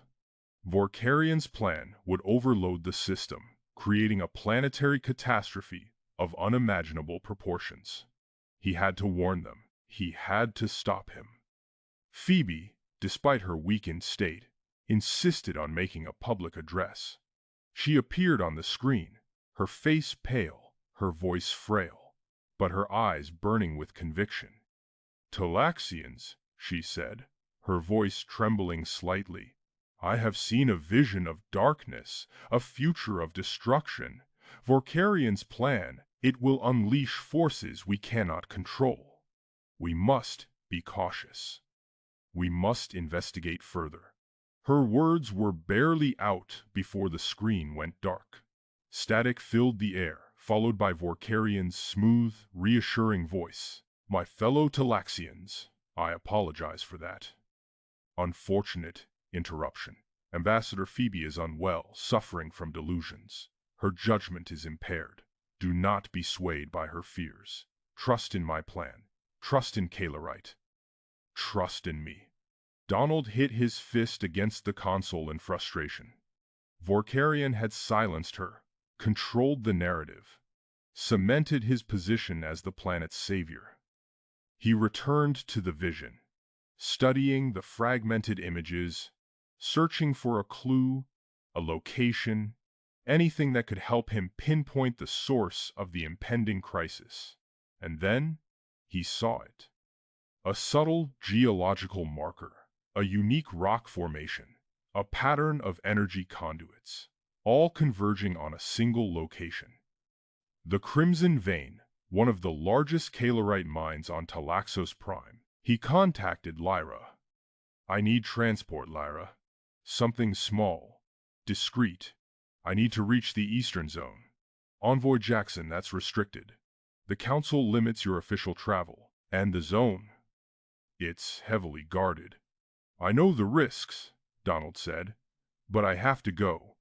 Talaxos Prime depends on it. Lyra hesitated, then sighed. I'll see what I can do, but I can't promise it. Later that night, a small transport left the Earth Embassy, piloted by David Johnson, a human challenging the Aldarian Council, facing a sanction. All for a planet that wasn't his own. Vorkarian watched the transport's departure on a hidden monitor, a cruel smile twisting his lips. So, the little human takes the bait. Excellent. Prepare the reception committee at the Crimson Vein. Make sure he understands the consequences of interfering with my plans. Donald arrived at the Crimson Vein mine, the landscape a desolate expanse of rock and metal, the air thick with the hum of energy conduits. He saw the guards, the heavy weaponry, the signs of a massive operation underway. He was walking into a trap, and he knew it. But he had no choice. Phoebe, lying in her sickbed, felt a surge of panic. She sensed Donald's presence at the Crimson Vein, the imminent danger closing in around him. She tried to reach him, to send a telepathic warning, but her weakened Kalar glands refused to cooperate. Her thoughts were fragmented, her energy depleted. Donald, she whispered, her voice barely audible. Get out. It's a trap. But her message never reached him. The transport shuddered, crumpling against the Crimson Vein's perimeter wall. Alarms blared, a cacophony of klaxons that grated against Donald's ears. Before he could fully assess the damage, the ship was surrounded. Black-armored Talaxians, their weapons trained, moved with practiced efficiency. He raised his hands in a gesture of surrender, but a flicker of defiance still burned within him. As the lead guard approached, Donald shifted his weight, recalling the self-defense techniques he'd cobbled together from countless Terran martial arts videos. A pressure point struck to the guard's wrist, a disarming maneuver learned from a drunken HoloNet broadcast. Desperate measures, but better than nothing. He managed to create a brief opening, shoving past the surprised Talaxian and scrambling towards the mine's machinery, using the massive ore processors as cover. Pathetic? A voice boomed, infused with amusement. Vorkarian emerged from the shadows, his scarred face illuminated by the mine's harsh lights. He was even larger than Donald had anticipated, a hulking figure radiating power and arrogance. Did you truly believe you could interfere with my plans, human? Donald straightened, meeting Vorkarian's gaze. Someone has to. You're destabilizing the entire planet. Vorkarian chuckled, a deep, rumbling sound. Destabilizing? I am harnessing its power. This mine. He swept his hand towards the crimson vein pulsing beneath the surface, contains the purest concentration of calerite ever discovered. Enough to power my device.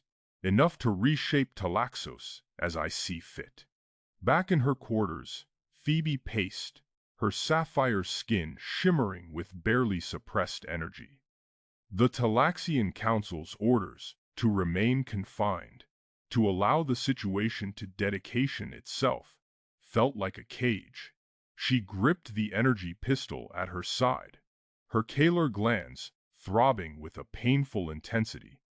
Ignoring the insistent chime of her communicator, she turned and strode out of the room. Elara intercepted her in the corridor, her expression etched with concern. "Phoebe, what are you doing?" "The Council. The Council is wrong," Phoebe interrupted, her voice tight. "Donald is in danger. Vorkarian won't hesitate to use him." "But you're weakened," Elara protested, placing a hand on Phoebe's arm. "Your calar glands. Vorkarian could influence you." Phoebe met Elara's gaze, her eyes blazing with willpower. "Then I will fight him. We both will. Talaxos is at stake, Elara. Can you honestly stand by and do nothing?" She paused, letting her words sink in. "Remember what we swore, to protect our home despite the toll." Elara hesitated, torn between duty and conviction. Phoebe's words struck a chord, reminding her of their shared ideals. "What do you need me to do?" A holographic schematic flickered to life in Phoebe's hand. Lyra's voice, calm and precise, filled her ear. "I've located a hidden access point to the Crimson Vein mine. It's an old maintenance tunnel, largely forgotten. I'm sending you the coordinates now." "Thank you, Lyra," Phoebe replied, her voice filled with gratitude. "You're risking a great deal." "Talaxos is worth the risk," Lyra responded. "Be careful, Phoebe. Vorkarian will be expecting you." Donald was shoved into a cramped holding cell, the air thick with the metallic tang of calarite. Through the bars, he could see the mining operation in full swing. Massive drills tore into the crimson vein, extracting the glowing crystals with brutal efficiency. The ground trembled with unnatural frequency, and the surrounding vegetation seemed stressed, its leaves drooping and discolored. Something was clearly wrong. He focused on the workers, their faces gaunt and strained. Then he saw it.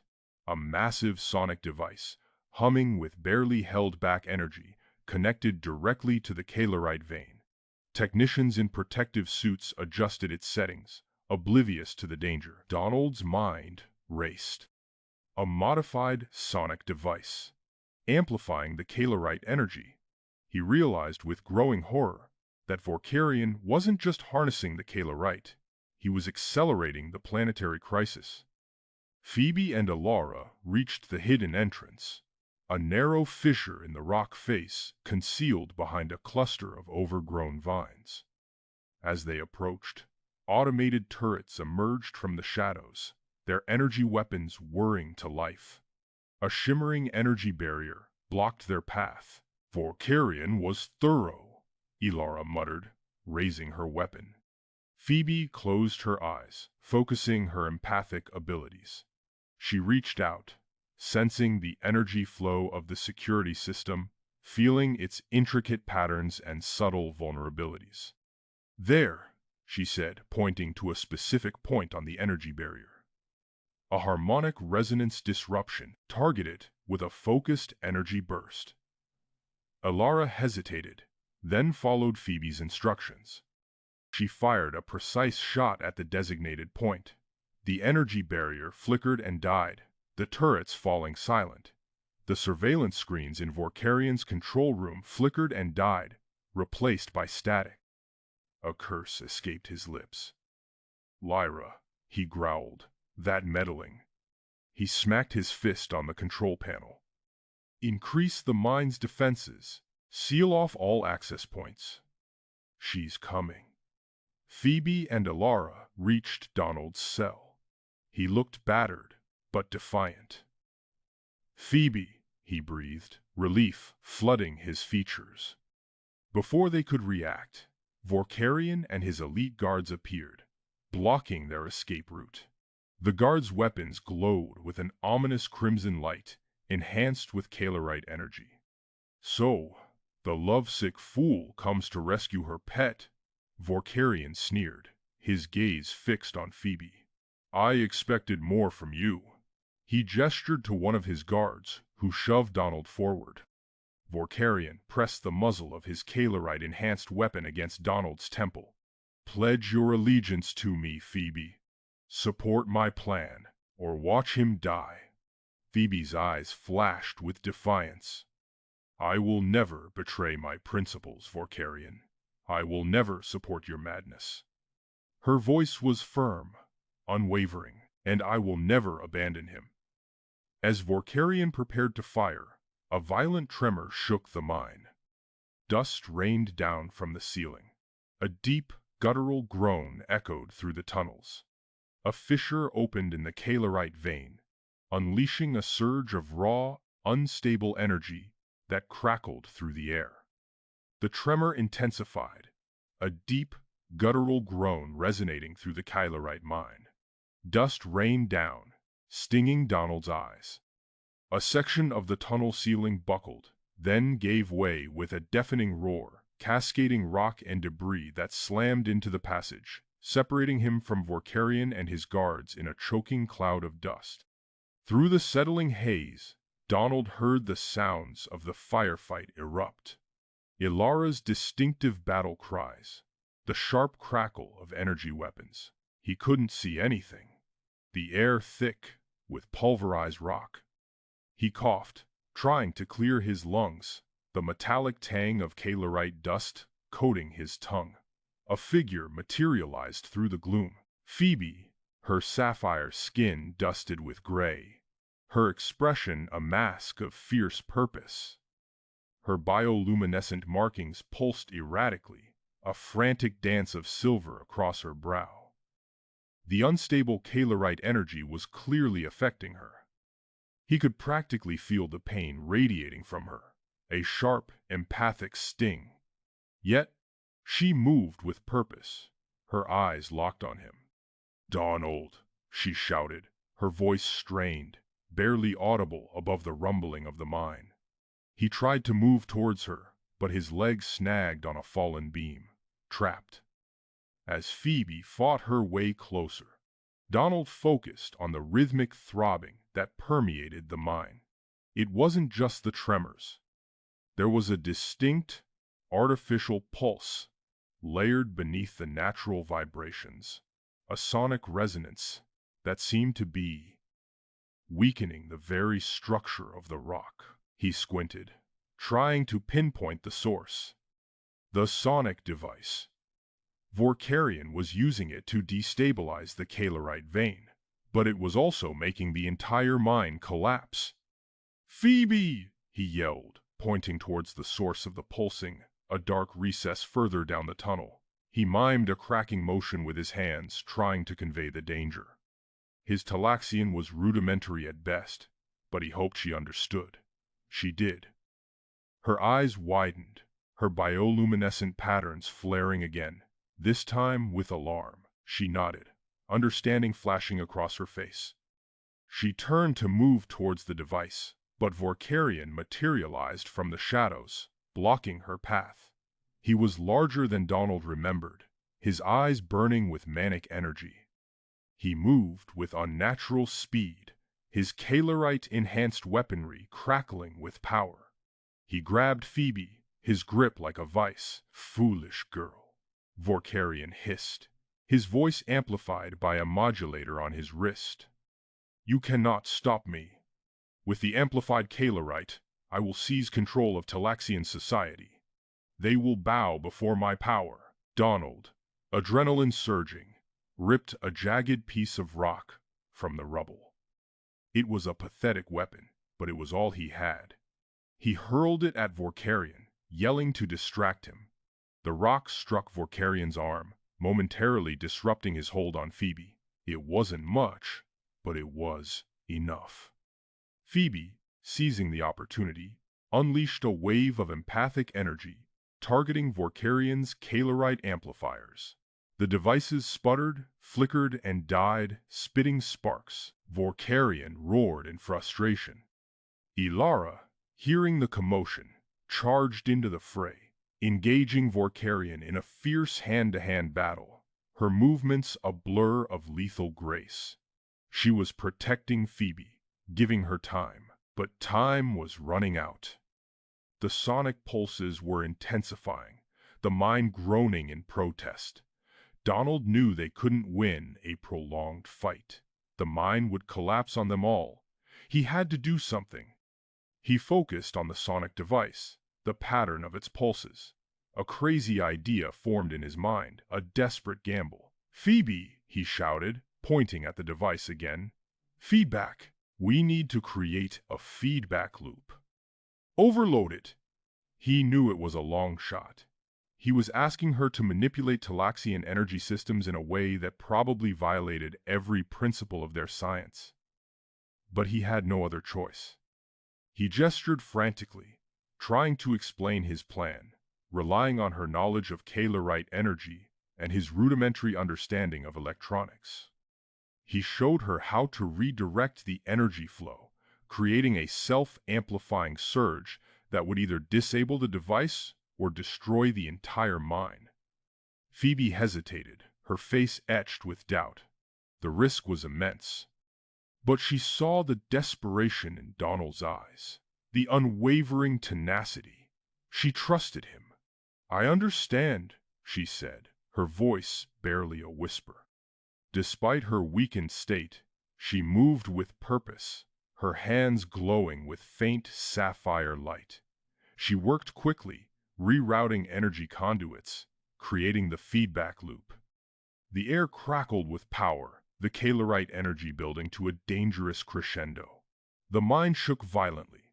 Vorkarion, realizing his plan was failing, tried to escape, shoving Ilara aside, but she was too quick. She intercepted him, her blade flashing in the dim light. Donald and Phoebe worked in unison, their movements synchronized, their focus absolute. The Kalerite energy surged, threatening to overwhelm them. The air shimmered. The very fabric of reality seemed to distort. Then, with a blinding flash of light and a deafening roar, the sonic device overloaded. A massive energy surge ripped through the mine, stabilizing the Kalerite vein, but obliterating everything else. The mine collapsed. Darkness. Silence. Then, the slow trickle of dust. The groaning of settling rock. Donald coughed, spitting out grit. He was pinned beneath a pile of rubble, his body aching, his head throbbing. He was alive somehow. He reached out, his hand brushing against something soft, warm. "Phoebe."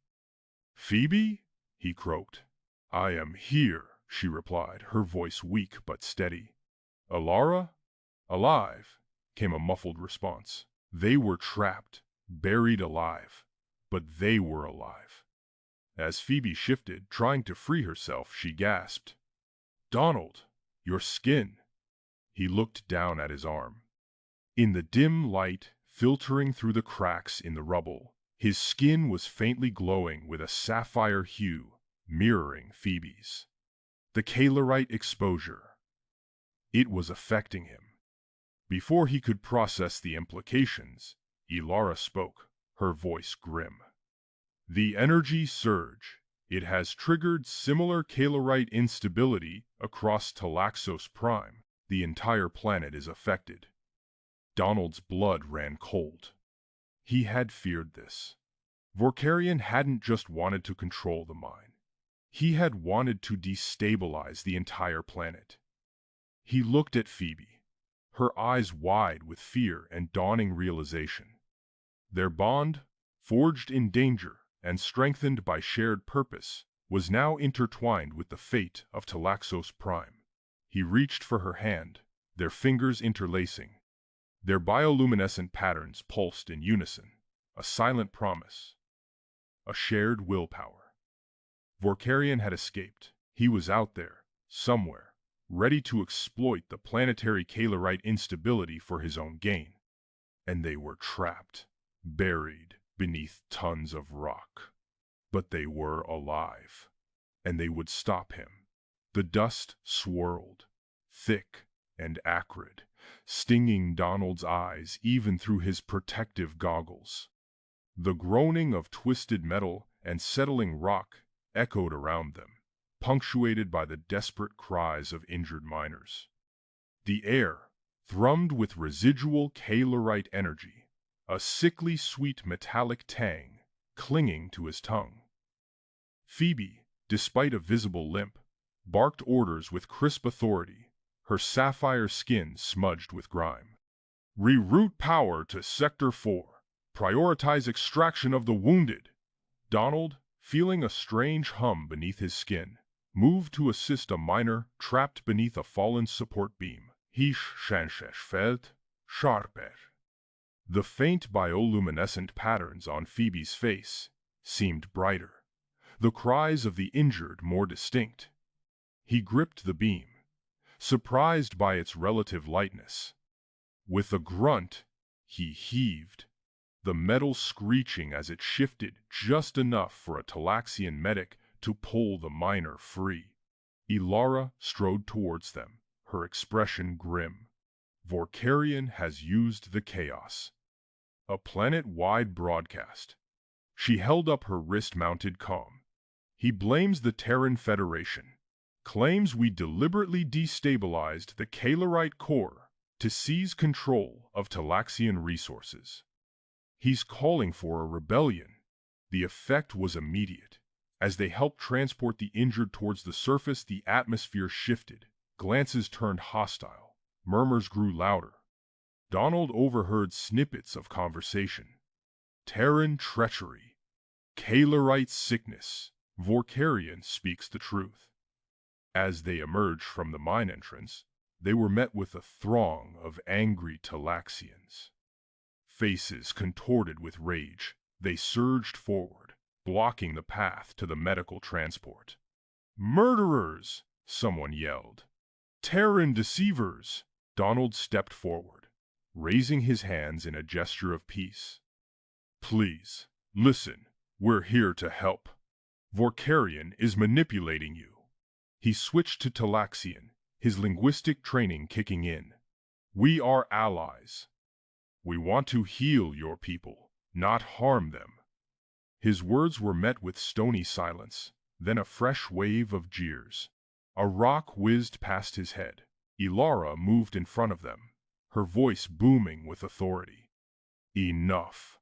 Her hand rested on the hilt of her energy blade. "These are our guests. They have come to Talaxos Prime in peace. Stand down or face the consequences."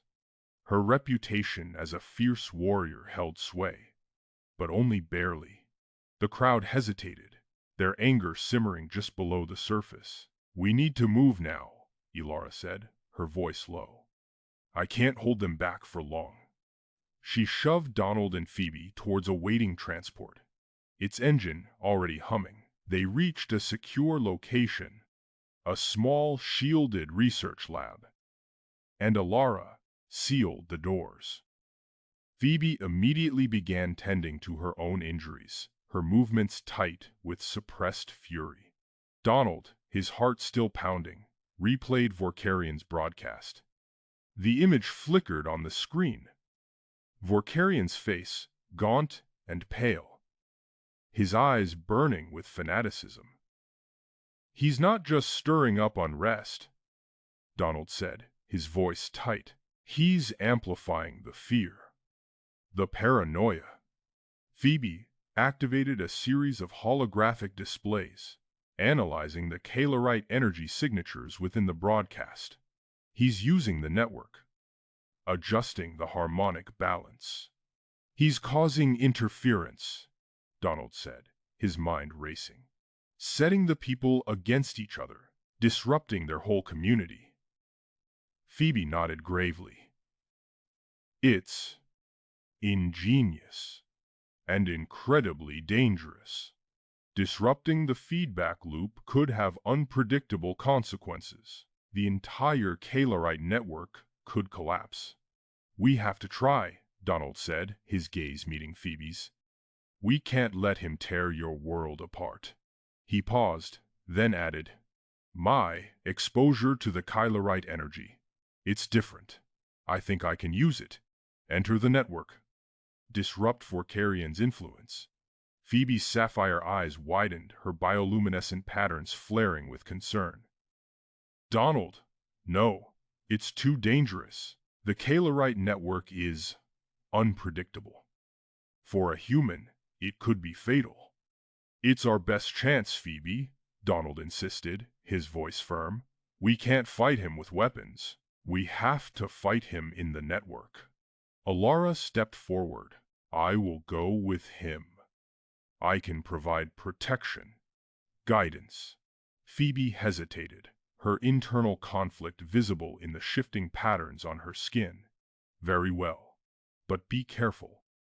Vorkarian is powerful within the network.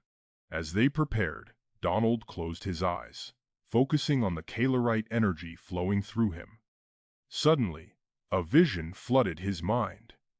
Talaxos Prime, bathed in an unnatural violet glow. The Kalerite network, not just a means of communication, but a weapon, its energy focused into a planetary scale surge. He gasped, his eyes snapping open. He's not just trying to seize power, he said, his voice hoarse. He wants to transform Talaxos Prime, turn it into a weapon, threaten the entire star system. Phoebe's face paled. A Kalerite surge of that magnitude, it would be catastrophic. With a shared look of unwavering determination, Donald, Phoebe, and Alara activated the neural interface. The world dissolved around them, replaced by a swirling vortex of colors and emotions. They found themselves standing on a fractured landscape of shimmering crystals and shifting shadows, where thoughts took physical form and emotions pulsed like living things. Before them stood a line of Talaxians, their eyes glazed over, their faces contorted with fanatical devotion. They wore symbols of Vorkarian's cause, their bodies radiating a palpable sense of fear and hatred. Alara stepped forward, her energy blade crackling with power. "Stand aside," she commanded, her voice echoing through the dreamlike landscape. "Vorkarian's lies will not sway us." The followers surged forward, their psychic energy coalescing into weapons of pure emotion. Alara met their attack head-on, a whirlwind of psychic force and righteous fury. As Alara battled the followers, Donald and Phoebe pressed onward, navigating the treacherous landscape, drawn towards the source of Vorkarian's influence. The air grew thick with paranoia and despair, threatening to overwhelm them. Suddenly, a figure materialized before them, his form shimmering and distorted. It was Vorkarian, his eyes burning with malevolent power. "So," he said, his voice a chilling whisper that resonated within their minds. "The Terran and his pet. You dare to challenge me within my domain." He gestured around them, his hand encompassing the entirety of the Kalerite network. "I control this world. I control the very fabric of Talaxian society." Fading, the Kalerite network roared, no longer a conduit of communication, but a psychic tempest. Vorkarian's attack slammed into Donald's mind like a tidal wave, a chaotic jumble of angry Talaxian faces, each a psychic construct fueled by generations of resentment and fear. He felt their collective rage, their distrust of outsiders, their deep-seated anxieties about the future of Talaxos Prime. It was a cacophony of thought and emotion, threatening to shatter his sanity. Phoebe's presence flared beside him, a sapphire beacon in the storm. Alara, a whirlwind of silver energy, moved with the precision of a seasoned warrior, deflecting the psychic blows aimed at Donald. But Vorkarion was too strong, too deeply entrenched within the network. His control was absolute, his power amplified by the collective consciousness of the Kalerite system. Donald's mind began to fragment. Memories of Earth, his childhood home, his family, the faces of his friends blurred with the alien landscape of Talaxos Prime, the melodic hum of Talaxian voices, the scent of the bioluminescent flora. He saw his mother's face superimposed on Phoebe's, heard his father's voice echoing through the crystalline caverns. It was a terrifying kaleidoscope of reality and illusion. Then, Vorkarion's voice cut through the chaos, cold and precise. Look, human. Look at what you will bring. A future of exploitation, of strip-mined resources, of a dying planet. Visions flooded Donald's mind. Talaxian cities, choked by pollution. The sapphire skin of the people dulled and lifeless. The sacred crystals plundered and sold for profit. He saw humans, greedy and ruthless, descending upon Talaxos Prime like locusts. Ilara, sensing Donald's wavering perseverance, slammed a psychic barrier between him and Vorkarion, a temporary shield against the onslaught. "Focus, human," she cried, her voice strained. "Remember who you are." But the damage was done. Doubt gnawed at Donald's heart. Was he truly here to help? Or was he just another pawn in a larger game, a tool of human expansionism? Phoebe, her face etched with conflict, hesitated. She saw the visions Vorkarion had shown Donald, the potential for destruction, the inherent dangers of unchecked greed. Could she truly trust this human, this outsider, with the fate of her world? Vorkarion seized upon her hesitation, twisting her doubts into weapons.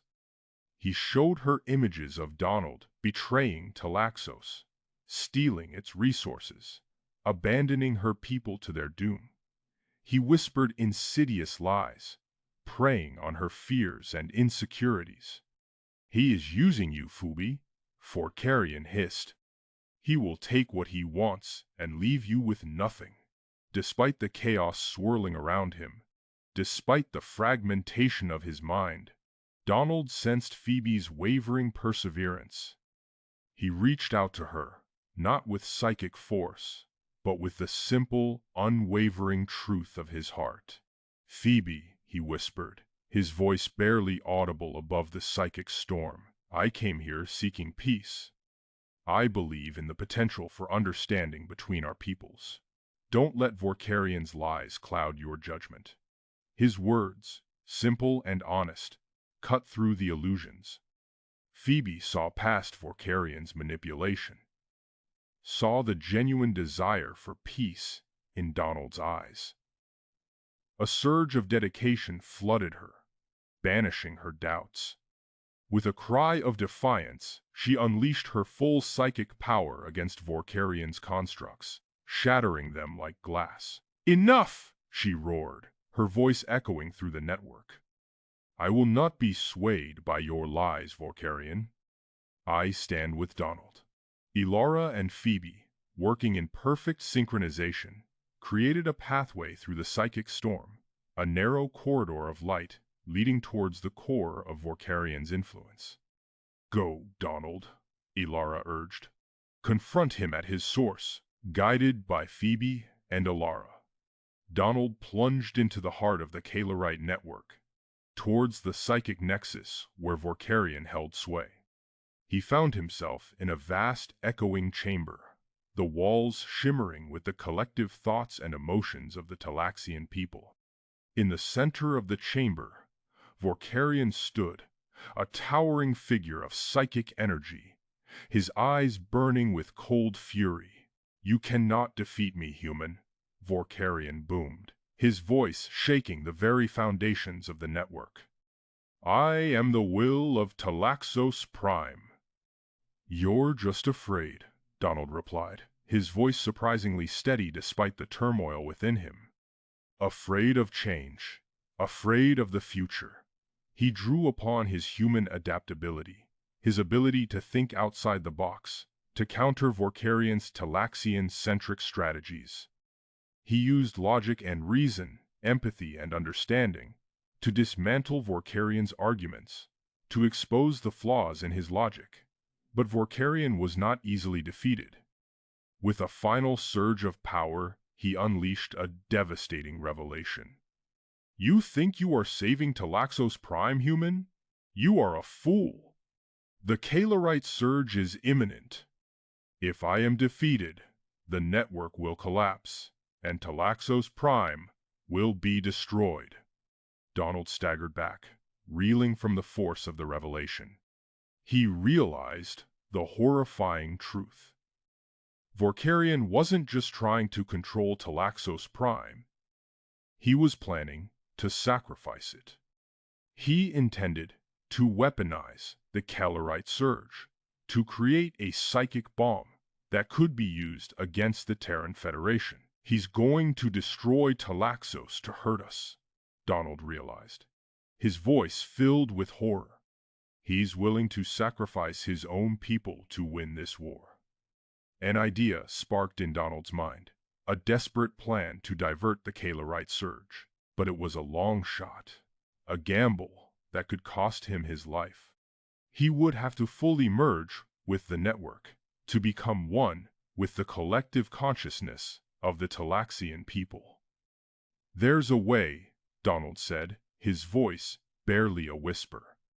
I can divert the surge, but I need to merge with the network. It's the only way to save Talaxos. Phoebe's eyes widened in horror. No, Donald, you can't. It's too dangerous. You'll be lost forever. I have to try, Donald replied, his voice filled with persistence. I can't let Vorkarian destroy this world. I'll do it with you, Phoebe declared, her voice ringing with grit. I'll merge with you, amplify your power, stabilize your mind. Alara shook her head, her face etched with concern. Phoebe, no, merging with the network could have unforeseen consequences. It could change you both, forever. But Phoebe had already made up her mind. She reached out to Donald, her sapphire hand closing over his. Together, she said, her voice filled with love and tenacity. We'll face this together. Donald and Phoebe began the merging process, their minds and bodies becoming intertwined within the Kalerite network. It was a sensation of overwhelming intimacy, of complete and utter vulnerability. He felt her emotions, her fears, her hopes, her dreams. He saw her memories, her childhood, her family, her love for her people. As they merged, Donald experienced a flood of Talaxian emotions and memories, gaining a deeper understanding of their culture and history. He saw their struggles, their triumphs, their deep connection to their planet. He understood their fears, their anxieties, their reasons for distrusting outsiders.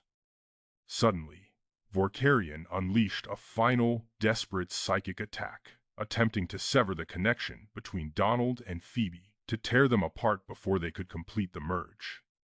The force of the attack was immense, threatening to overwhelm them both. Donald, weakened by the merging process and Vorkarian's assault, felt his consciousness fading. The Kalerite network swirled around him, a chaotic vortex of thought and emotion. He was lost, adrift in a sea of alien consciousness, his own identity dissolving into nothingness. Days after the Kalerite surge was averted, Donald and Phoebe stood on a balcony overlooking the rebuilt Talaxian city. The sapphire structures gleamed under a sky shimmering with restored bioluminescence, the air alive with soft, melodic hums. It was a symphony of light and sound, a testament to resilience and rebirth. Donald, now fully integrated with the Calerite network, felt the pulse of the city like a second heartbeat. "It's extraordinary," he murmured, his voice filled with awe. "I can almost feel the history, the depth of your connection to this planet. I understand it in a way I never could have imagined." Phoebe turned to him, her silver eyes reflecting the city lights. "Remember our first meeting, Donald? In the grand atrium? I confess, I initially underestimated you. Your size, your unfamiliar customs. They seemed so different." Donald chuckled, a warm, familiar sound that eased any lingering tension. "Economical in stature, you mean?" I heard the whispers. "But hey," he grinned, "my human perspective ultimately helped save Talaxos Prime, didn't it? Sometimes a fresh pair of eyes is all you need." Phoebe reached out, her slender fingers tracing the lines of his jaw. "Our bond challenged Talaxian traditions, Donald. It shattered prejudices. It demonstrated that true strength lies not in physical dominance, but in connection, in understanding, in love. And in knowing when to apply a little earth-based ingenuity," Donald added, a mischievous glint in his eyes. "Turns out, Vorkarian's security protocols were surprisingly similar to some outdated firewalls back on Earth.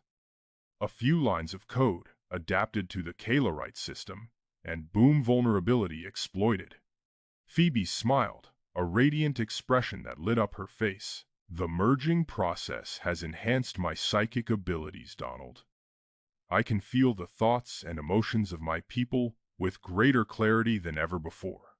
It's overwhelming, but it allows me to be a more effective leader, a stronger advocate for interspecies cooperation."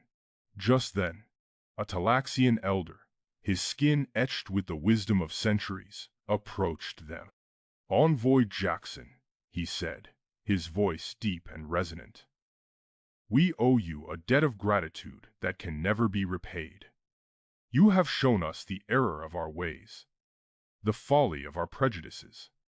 Talaxian society is forever changed because of you." The elder presented them with a gift, a delicate, newly discovered species of bioluminescent flower, its petals shimmering with iridescent light. "This flower," the elder explained, "blooms only in the presence of interspecies harmony. It is a symbol of our newfound unity." Donald and Phoebe exchanged a tender look. "We have a lot of work ahead of us," Donald said, his voice filled with tenacity. "I'll serve as a cultural ambassador between Earth and Talaxos, fostering greater understanding and cooperation between our species. And I will guide Talaxian society towards a more inclusive future," Phoebe added, her voice strong and resolute. "A future where differences are celebrated, not feared."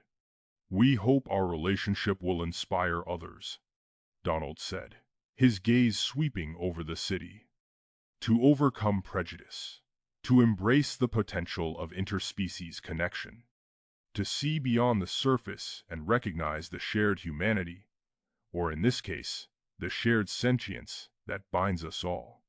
And soon," Phoebe added, placing a hand on her abdomen, a soft blush rising on her cheeks, "we will travel to Earth together, to introduce Talaxian culture to humanity, and foster even greater understanding between our two species." Phoebe then revealed, her voice filled with joy, "I am pregnant, Donald, our child. She will represent the union of two worlds, the promise of a brighter future." Donald's eyes widened with surprise and delight. He reached out, gently cupping Phoebe's face in his hands. "A child, Phoebe, that's incredible."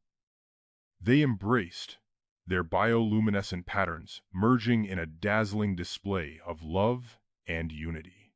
The city lights seemed to mirror their shared joy, pulsing with a vibrant energy that filled the night sky. As they looked out at the city, ready to build a future together, Donald whispered, a soft chuckle escaping his lips. "Wouldn't have traded my contained stature for anything." He held her close, proving that love truly knows no bounds.